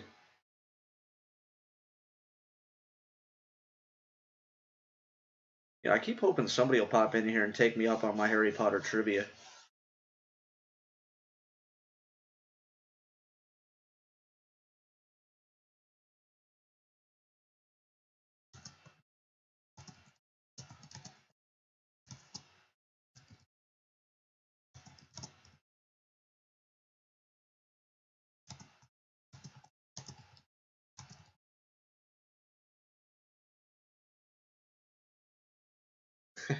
Well, too late. Already saw it.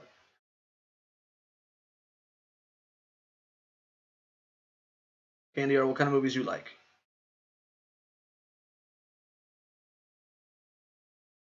And Jeremiah, same question. If either of you say Avengers,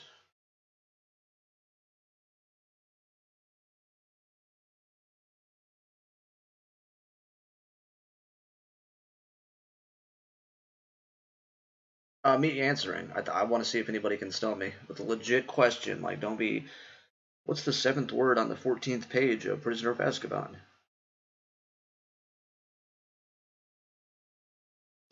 I think I am the greatest Harry Potter trivia expert in the world. It's actually a video idea I had about ranking each book and movie worst to first. Because no matter what, it's going to be controversial. I'll piss somebody off, and controversy is good for views.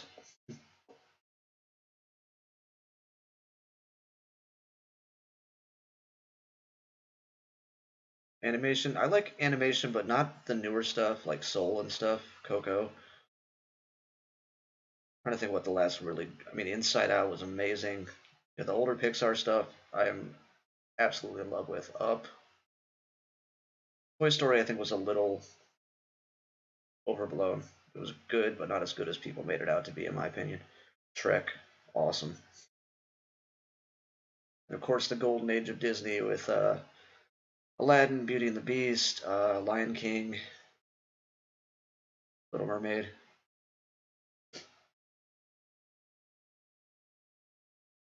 I'm going to tell you guys something kind of embarrassing. My first crush was on Ariel, and my second crush was on Nala. So, I mean, apparently I just am not into humans.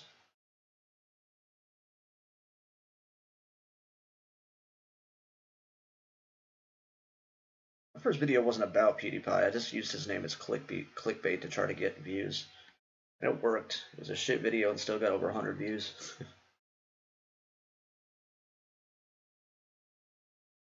Unfortunately, marketing is part of this. If you want to actually have people see your message, you gotta play the game. why I started asking for likes and subscribers and stuff, which I never wanted to do because I just wanted to make the content and hope that that message got out there. You're damn right Ariel is hot. Love that fish half. Oh, you probably meant the other half, though.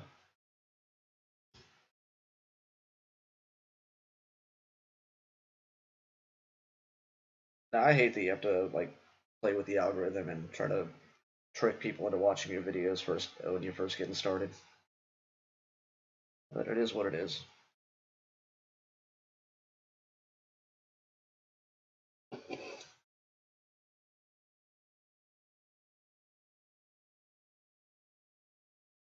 One of my first reactions was a bot recommended some trash rapper, and like now I get it a little bit more. You know, he's got bots working for him trying to get his name out there.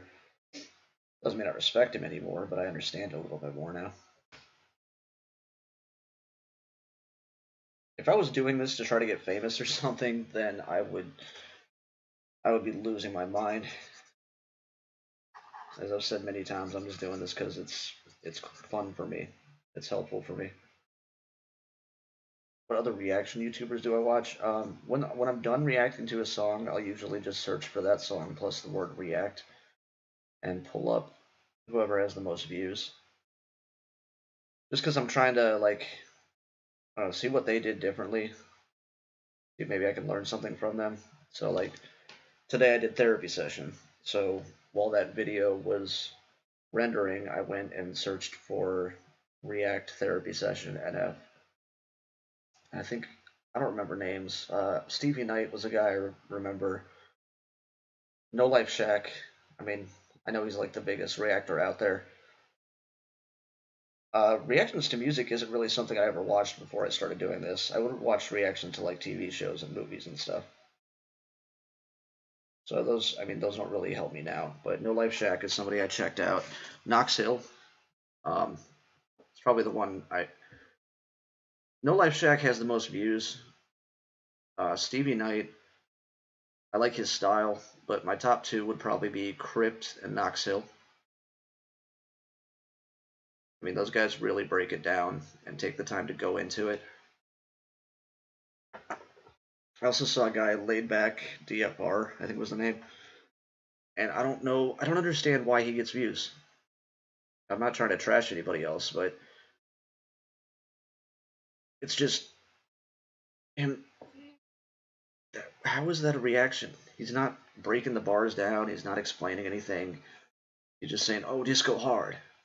He gets a million views off of that. Yeah, no. Low Life Shack. Sure, that was a typo, but I don't know about Goat. Of course, I've seen Megamind. You kidding me? Yeah, yeah. Actually, I don't know why I just thought of this, but have you seen Meet the Robinsons? I think that was about the same time frame, and that is a very underestimated movie, in my opinion. I don't know. No Life, I respect his game. I respect what he's done, but he's just so over the top with his reactions. You know, he's acting. And I think there's part of me that thinks he might listen to the songs beforehand. And, like, I don't know. I don't know if I trust his breakdowns to be 100% authentic. And I'm just not the type that's going to be jumping around and throwing my headphones and stuff. So I don't know if I can learn a whole lot from him. But like, have you ever watched Knox Hill? That dude really smart dude and really takes his time with it. Like I watched a reaction from an epic rap battle. Like, epic rap battles of history is a great channel if you guys haven't checked them out. And it was like a 4-minute rap battle that he turned into a 45-minute breakdown. Exactly. Nobody talks about Meet the Robinsons. First of all, one of the best songs from an animated movie outside of Disney. That Matchbox 20, let it go, let it roll right off your shoulders, don't you know? I saw them in concert. I love Matchbox 20.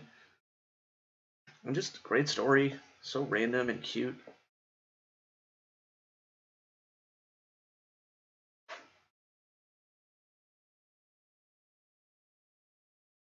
Yeah, he takes a long time, but so do I. I think that's the point of a reaction channel. I mean, I'm not going to be just sitting here nodding my head and saying, "Oh, this fire." I, I'm sorry, not my style, and I don't get the point of people that want to watch a reaction like that. I think there's two types of people that watch reaction videos, from what I've seen. There's the type of people that want to see a genuine reaction and maybe learn a little something that they didn't know before. And then there's the type that just want to pretend that the person is their friend. Oh, nice. I saw them with Train open for them back before Train sucked. But I think there's people that just don't have friends. And you'll be with your friends and be like, "Oh, you got to check this video out," and you just want to see them like nod around and be like, "Oh yeah, I love this," or "Hey, check out this new song. Oh man, that is awesome." And I mean, that's kind of the lowest common denominator for me. Like, I'm not just looking for people that have no friends that want to come and see somebody else enjoy their music with them so they can feel validated. That's why I'm not going to tell you if I like something if I don't. I'm going to take my time with it and actually put some thought into it. But everybody's got their own style. Oh yeah, KNDR, for real. That entire album, what was it called? Yourself or Someone Like You? Oh man, 3 a.m. still plays in my head when I'm falling asleep. That used to be my go-to jam on karaoke night. She says, "Baby, it's 3 a.m. I must be lonely." So I guess you don't really fit either with what I was talking about, Jeremiah. But I do think that there's a large group of people out there that just, when you're hanging out with a friend, you want to show them something and just, "Oh man, you got to check out this new song by Little Uzi," or is that a real rapper? I don't even know. Little whatever, and then just you want them to agree with you. First CD you bought for yourself, man, it's not a bad choice as far as first CDs go. I was not quite as good with my first CD. My first CD ever was Cold as Ice by Vanilla Ice. And my second CD ever was the Young Guns 2 soundtrack, because it had a song by Bon Jovi on there, "Going down in a blaze of glory." Spent $17 on that CD for that one song. Jeremiah, that's how music used to be back in the day. If you wanted to hear a song, you had to buy a $17 CD for one, maybe two good songs if you were lucky. Or the other way I used to do it, and this would have been before your time, KNDR, I used to have a boombox, and I would sit there and request songs on the radio and just keep a blank cassette in there listening to that radio station, waiting to hear the first notes of my song so I can hit the record button on time and like get my own little bootleg cassette of it. I eventually upgraded to a 2 cassette deck boombox, so if my friend bought an album or I bought an album, we could like split it up and make copies of it for each other.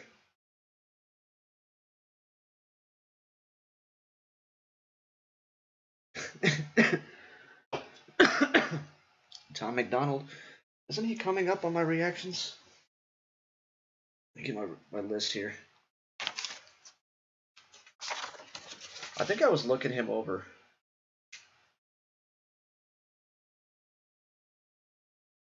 Yeah, yeah. I've got a Tom McDonald song coming up. It's not the next one, but it's the one right after. No Response by Tom McDonald. Requested by a guy named Brendan Manning.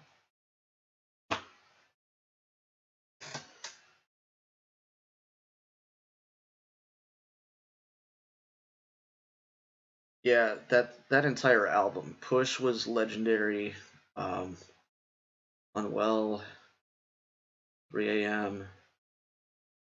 There were like 8 or 9 good ones off of that. That was one of the very rare albums where you got your money's worth. Jagged Little Pill by Alanis Morissette was another one. Basket Case by Green Day. Yep. Had the DJ talking over at the beginning or the end. Again, though, I had that dual cassette, so I could get a bad copy like that, or I could even get a 4 hour cassette and record for 4 hours. And then if they ever played that song, then I could just cue it up right to the start of the song and pop a blank cassette in the other cassette deck.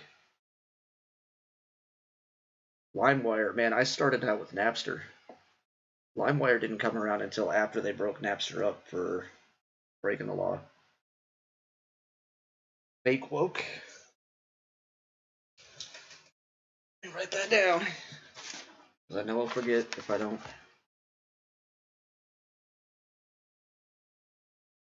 Right after Napster broke up, they did it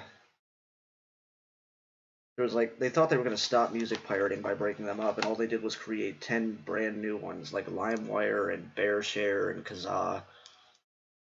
And they just kept going through shutting those down, and every time they shut one down, 5 more would pop up. So they finally just gave up on it and realized they weren't going to be able to control it, so they might as well monetize it with advertising, and created stuff like what SoundCloud, or what is the name of that freaking one that I use? I can't believe I can't think of the name of this. I use this on the daily. I can't look this up right now. What am I thinking of? What is the name of the app? Somebody tell me before. Pandora. Yeah, that's. I don't even remember what I was talking about now.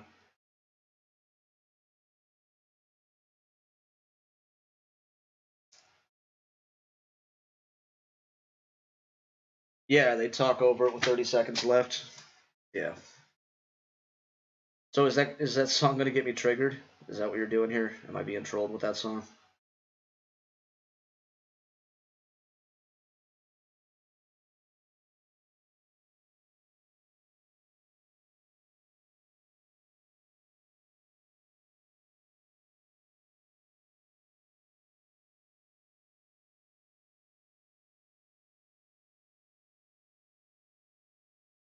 Ah, LimeWire.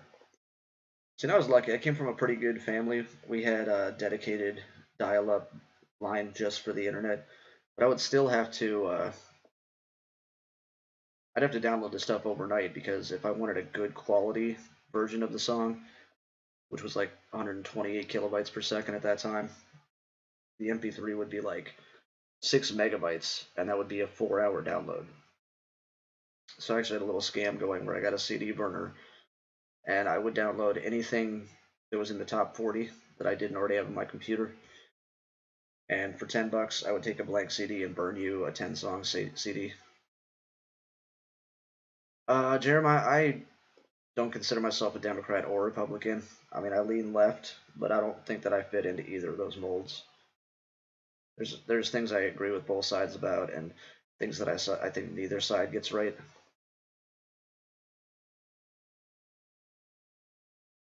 I go with the guy I agree with most, or lately it's been the guy that I disagree with least. I can't stand Trump, if that. Like, I am a never Trumper, I will say that.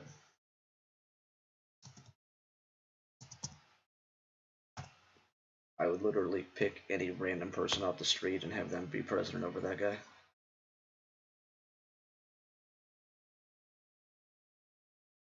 I'm gonna do.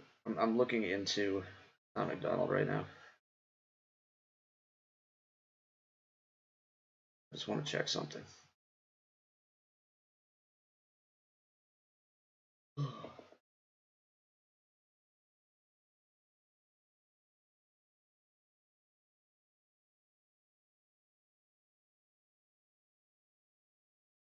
Okay, so yeah, he's just triggering people for. He's just trying to get views, so he's that type. I'm looking at the titles.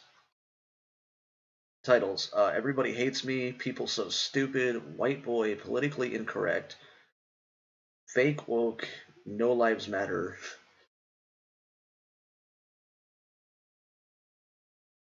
So he's just clickbaiting with the titles of his songs.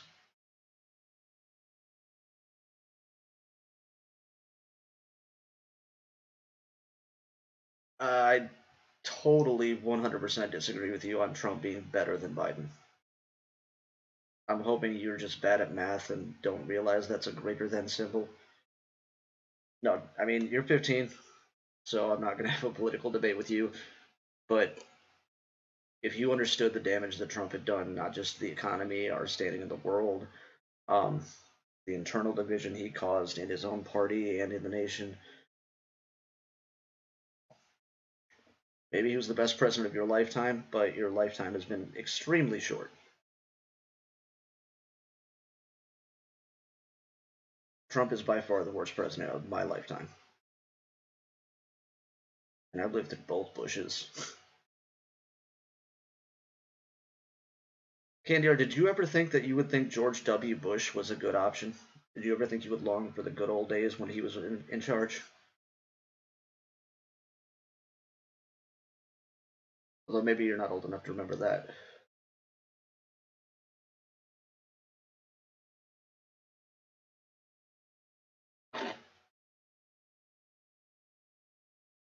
You know, Bush Sr. and Reagan weren't bad. W wasn't bad, but he was kind of stupid. Trump is just pure evil.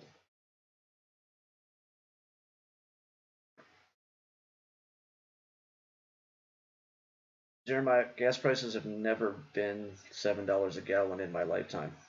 I'm not sure what you're referring to with that. Right now, by me, they're at $2.80. And also, if you think that the state of the world is best judged in terms of gas price, it's a very narrow-minded way of looking at things. And you don't have to be done with politics. I'm fine with us agreeing to disagree. I'm not the type that's like drawing a line in the sand. But there's a lot more to the world than just gas prices, my friend. And honestly, if we were smart, we would get away from using gas as our main source of power. So it would become completely irrelevant because we would be driving electric cars and getting electricity from clean sources like solar, electric, or actually develop a nuclear plant that doesn't create tons of radioactive waste.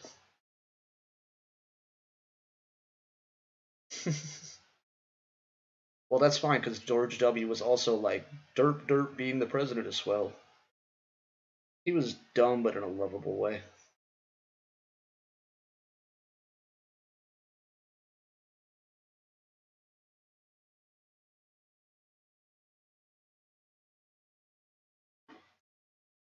I told you guys no subject is off limits. I'm not afraid to tell you guys what I think politically. I'm not worried I'm going to piss somebody off. You guys disagree with me? You disagree with me. I'm hoping that's not going to stop you from sticking around.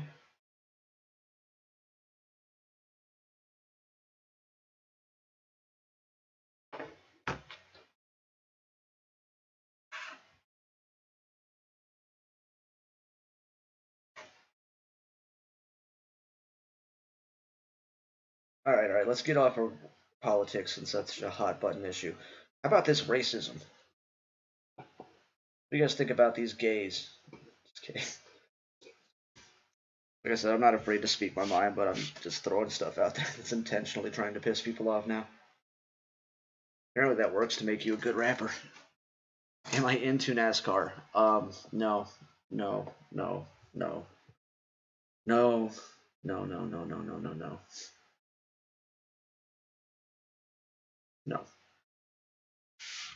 I get it. You grew up in the South. It's a different culture. I NASCAR is huge down there. And it's big in Ohio too. It's just the most boring quote unquote sport I've ever seen in my life. I watch golf before I'll watch NASCAR. The most exciting thing about NASCAR is that they occasionally crash. That's not exactly what I'm looking for in a sport.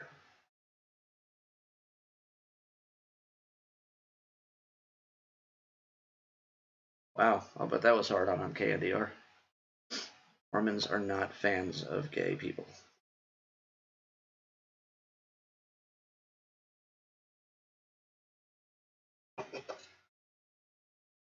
I mean, that's oversimplifying it, obviously, but I know that that's not the most accepting religion.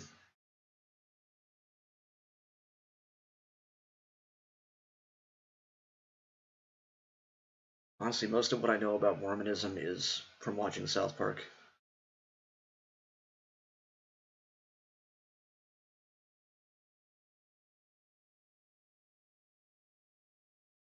I'm sorry, Jeremiah. I don't like NASCAR, and I disagree with you about Trump. I hope you're not hating me too much, but I'm not gonna lie.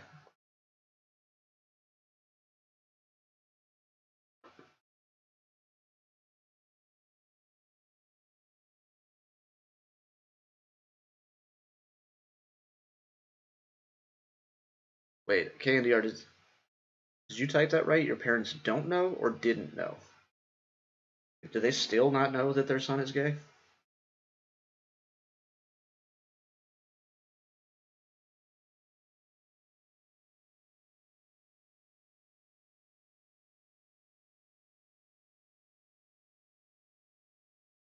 Wow.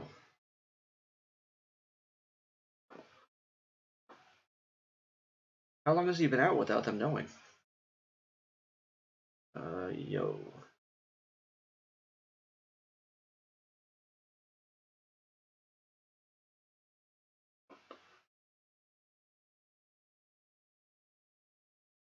Jeremiah, if you could just tell me what to search, I think it'd be easier, because when I click on the link, it takes me off of the streaming page. So I can just type it into another window and search it there. I think that's going to be easier. Still don't know. How long has he been out without them knowing? That's got to be incredibly hard for him.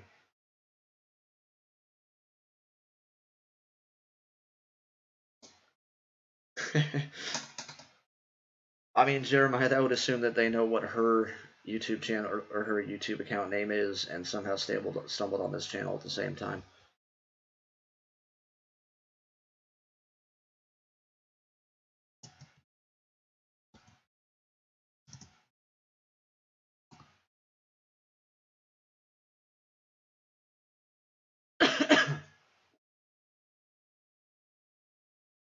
I will watch that on my own time.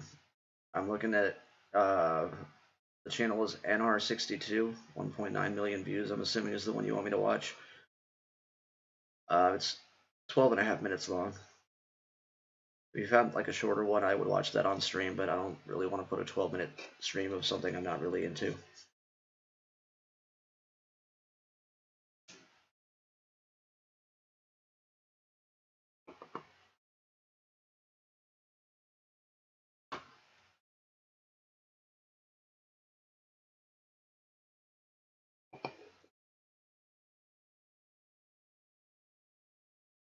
Man, I mean, hiding that for a couple of years, I'm not saying that it's not possible. I'm just saying it would be hard on him. Whether he's flamboyant or not, I mean, it's got to be hard on him to not be able to be himself. It's cool that he trusts you enough, that you guys have a good enough relationship that he came out openly to you. All right, Jeremiah, bet. I mean, that shows a lot of confidence in you. So you guys have to have a pretty strong relationship. That's good.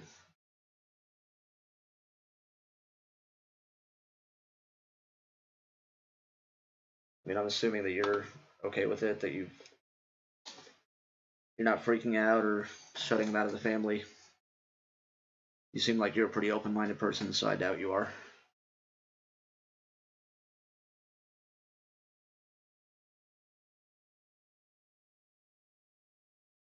2 o'clock. All right, well, while you're looking for that, I'm going to lighten things up a little bit here. I don't know why this just popped into my head.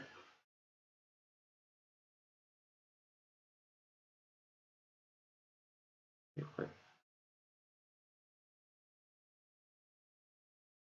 it not around anymore?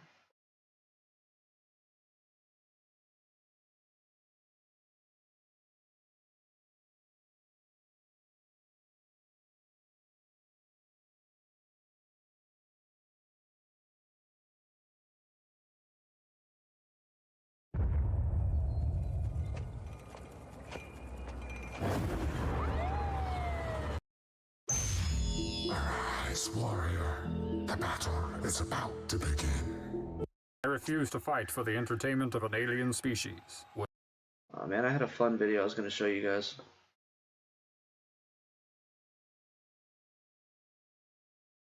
Yeah, furries, man, I don't know what that's all about. Yeah, if he's happy, good for him, but I don't get the furry thing. I mean, I don't get being gay either, if I'm being honest, but if it makes them happy, good for them. But furries? Man, what the hell?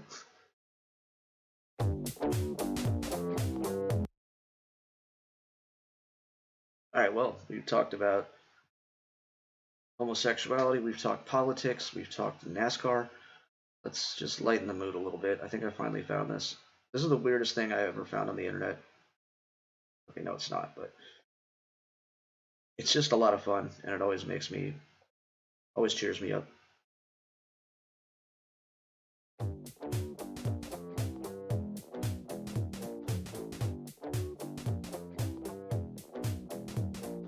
Old Godzilla was hopping around Tokyo City like a big playground when suddenly Batman burst from the shade and hit Godzilla with a bat grenade. Godzilla got pissed and began to attack, but didn't expect to be blocked by Shaq, who proceeded to open up a can of Shaq Fu when Aaron Carter came out of the blue and he started beating up Shaquille O'Neal. Then they both got flattened by the Batmobile, but before we could make it back to the Batcave, Abraham Lincoln popped out of his grave and took an AK-47 out from under his hat, blew Batman away with a rat-a-tat-tat, but he ran out of bullets and he ran away because Optimus Prime came to save the day.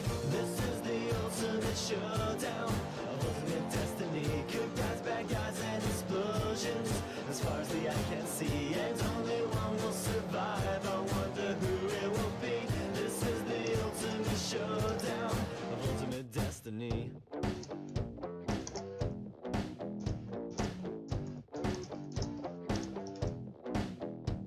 Godzilla took a bite out of Optimus Prime like Scruff McGruff took a bite out of crime, and then Shaq came back covered in a tire track, but Jackie Chan jumped out and landed on his back, and Batman was injured and trying to get steady when Abraham Lincoln came back with a machete, but suddenly something caught his leg and he tripped. Indiana Jones took him out with his whip, then he saw Godzilla sneaking up from behind, and he reached for his gun which he just couldn't find cause Batman stole it, and he shot and he missed, and Jackie Chan deflected it with his fist, then he jumped in the air and he did a somersault while Abraham Lincoln tried to pull fault onto Optimus Prime, but they collided in the air, then they both got hit by the Care Bear stare. This is the ultimate showdown of ultimate destiny. Good guys, bad guys, and explosions as far as the eye can see, and only one will survive. I wonder who it will be. This is the ultimate showdown. Angels sang out in an immaculate chorus. Down from the heavens descended Chuck Norris, who delivered a kick which could shatter bones into the crotch of Indiana Jones, who fell over on the ground, writhing in pain, as Batman changed back into Bruce Wayne. But Chuck saw through his clever disguise, and he crushed Batman's head in between his thighs. Then Gandalf the Grey and Gandalf the White and Monty Python and the Holy Grail's Black Knight and Benito Mussolini and the Blue Meanie and Cowboy Curtis and John B. the Genie, Robocop, the Terminator, Captain Kirk and Darth Vader, Lopan, Superman, every single Power Ranger, Bill S. Preston and Theodore Logan, Spock, the Rock, Doc Ock and Hulk Hogan all came out of nowhere lightning fast, and they kicked Chuck Norris in his cowboy ass. It was the bloodiest battle that the world ever saw, with civilians looking on a total loss. The fight raged on for a century, many lives were claimed, but eventually the champion stood. The rest saw their better, Mr. Rogers in a bloodstained sweater. This is the ultimate showdown of ultimate destiny. Good guys, bad guys, and explosions as far as the eye can see, and only one will survive. I wonder who it will be. This is the ultimate showdown. This is the ultimate showdown. That look. This is the ultimate showdown of ultimate destiny. Rest in peace to Mr. Rogers, the legend.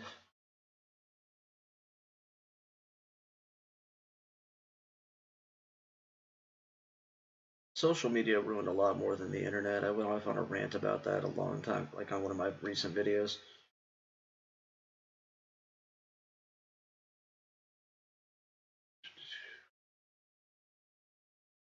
Jeremiah, are you talking? I don't see a 9-minute one. I searched NASCAR best moments, wildest finishes.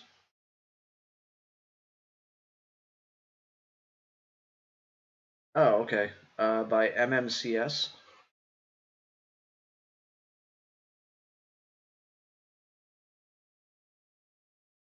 Candy, I think that social media is the reason, well, the internet in general is the reason that we have such a divide between Republicans and Democrats in this country. You know, it used to be if you wanted news, you watched the 7 o'clock or 8 o'clock news, or the 6 or 7 o'clock news on 3, 5, or 8. You didn't have this 24-hour news stations, and they were just telling you the news. They weren't spinning it one way or the other. Now, whatever you believe, you just watch that, and they tell you what you already believe, so it just reinforces your own thinking, and you become more and more dug into your way of thinking. And yeah, anyway, that's a whole nother rant. And that's the old man in me coming out. Trying to get second from Keselowski while he tries to get the lead from Kyle. Contact in the S's. It's right, got Dangerous spot on the track for Kyle to be sideways. Looks like he gets off to the guardrail. No caution yet. Here's the race for the lead. Keselowski's got damage on the left front. Is the tire going to make it all the way around?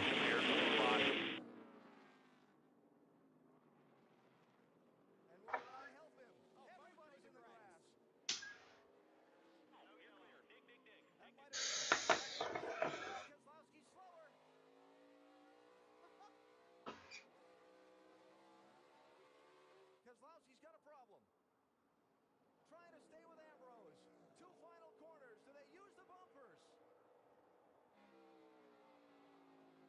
A nudge, a push. Can Ambrose save it? To the checkered flag. Who gets here first? Ambrose, no. Keselowski, two. Final corner. Marcus Ambrose is going to win at Watkins Glen in a remarkable last lap turn of events.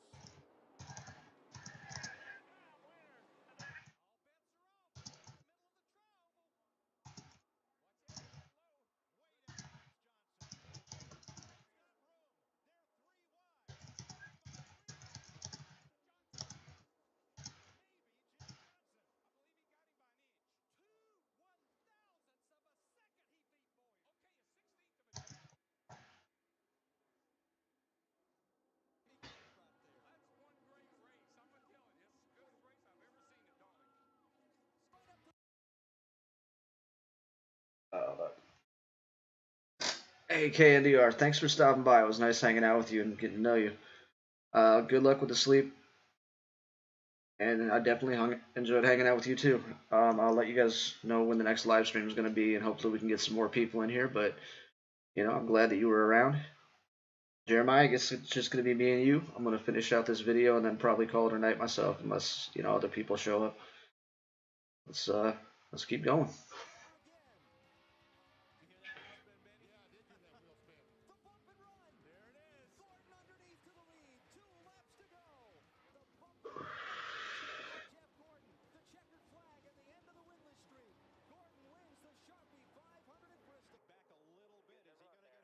Now hold up a second. Don't NASCAR fans hate Jeff Gordon? That's one thing I do know about NASCAR. Because I used to, when I tried to pretend like I liked NASCAR, I would tell people I was a fan of Jeff Gordon because he was winning all the time back then, so I thought that would make it sound like I knew what I was talking about. And I found out that NASCAR fans were not liking him.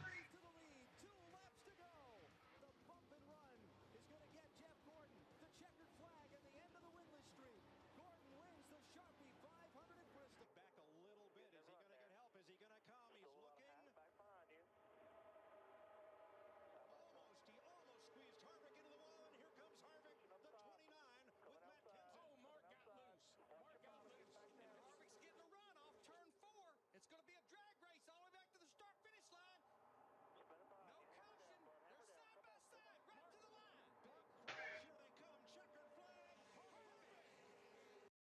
How would there not be a caution on that? There's like 10 cars going sideways. Why would they not put a caution flag?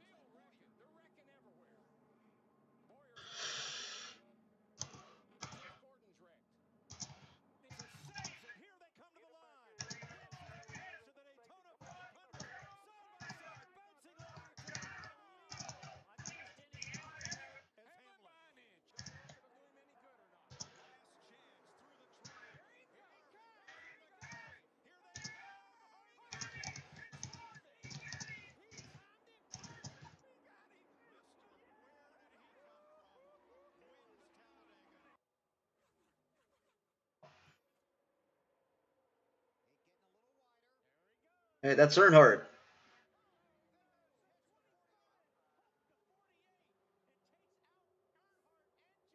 Yeah, I was right. 8 is in Earnhardt. I knew that.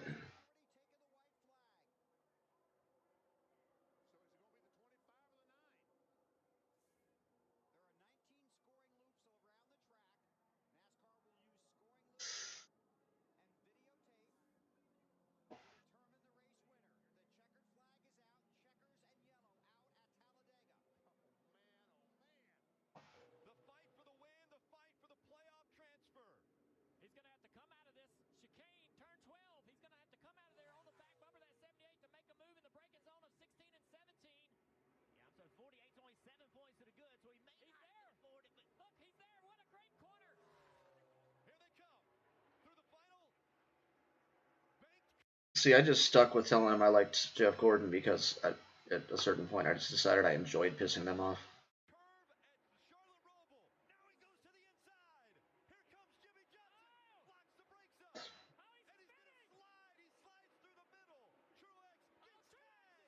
Wait, are you allowed to do that? This is different. Everything that I've ever seen from NASCAR was just a big oval. I've never seen a turn in the middle like that. I thought that was like a lane you couldn't go on.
Oh, this must be an old one.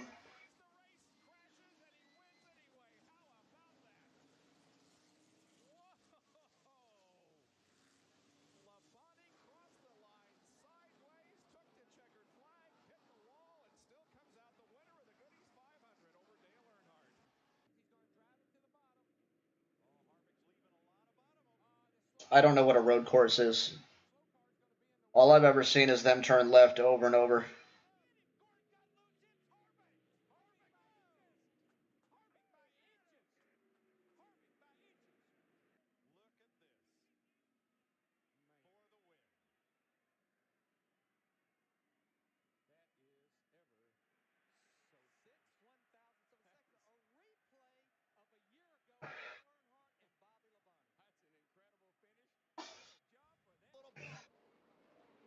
Custer hanging on. Nemechek gets into him. Nemechek and Cole Custer. They're wrecking and spinning, coming to the line. Who is it going to be? Side by side through the grass. I think it looked like Nemechek. It should be. Bobby may miss it this lap. He's going to drive in so deep. At the end, I'll go back.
So you actually do know what drafting is from what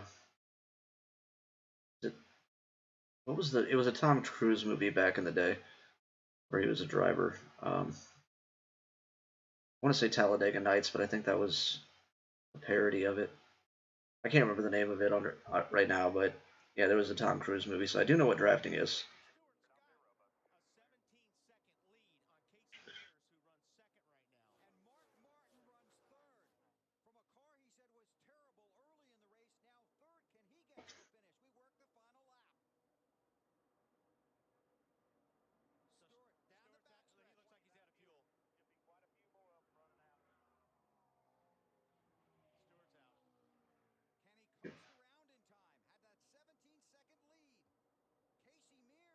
He's just out of gas. Days of Thunder, yeah, thank you.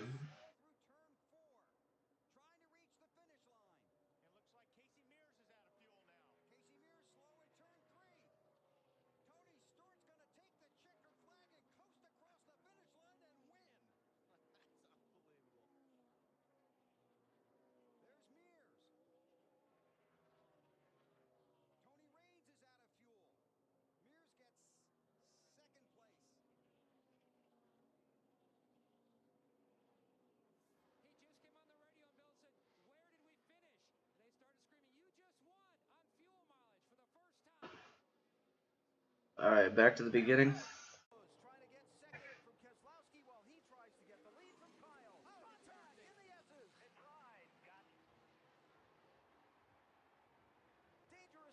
Okay. My dad used to be a big fan of car racing, and I know it's not the same. He was a huge like Indy car guy. Indy 500 was his Super Bowl. I could never get into it. That was the day that my mom would always take us out to the mall and do our school shopping, just so we didn't have to. She said it was because she didn't want us to have to sit there and watch it with him, but I think it was because he didn't want us there, so he could just enjoy it without being distracted by us. Honestly, I don't know. I mean, if there's a stand-up comedian named Daniel Tosh that this reminds me of. He had a bit where he was talking about how during NASCAR they should release a bunch of deer onto the infield so they could. Oh, it's tomorrow.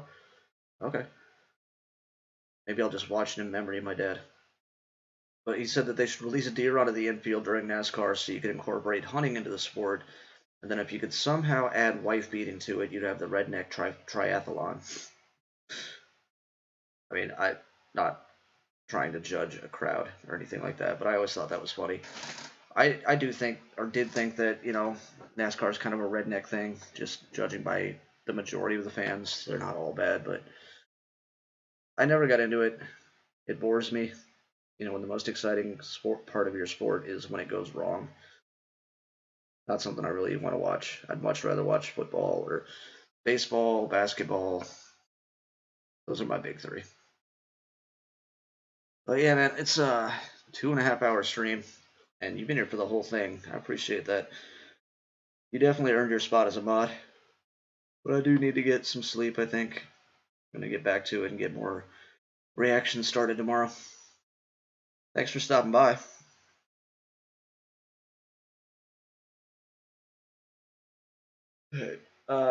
Yeah, stream's over. I'm going to leave it up so you can reply or say bye or whatever, but have a good night, man.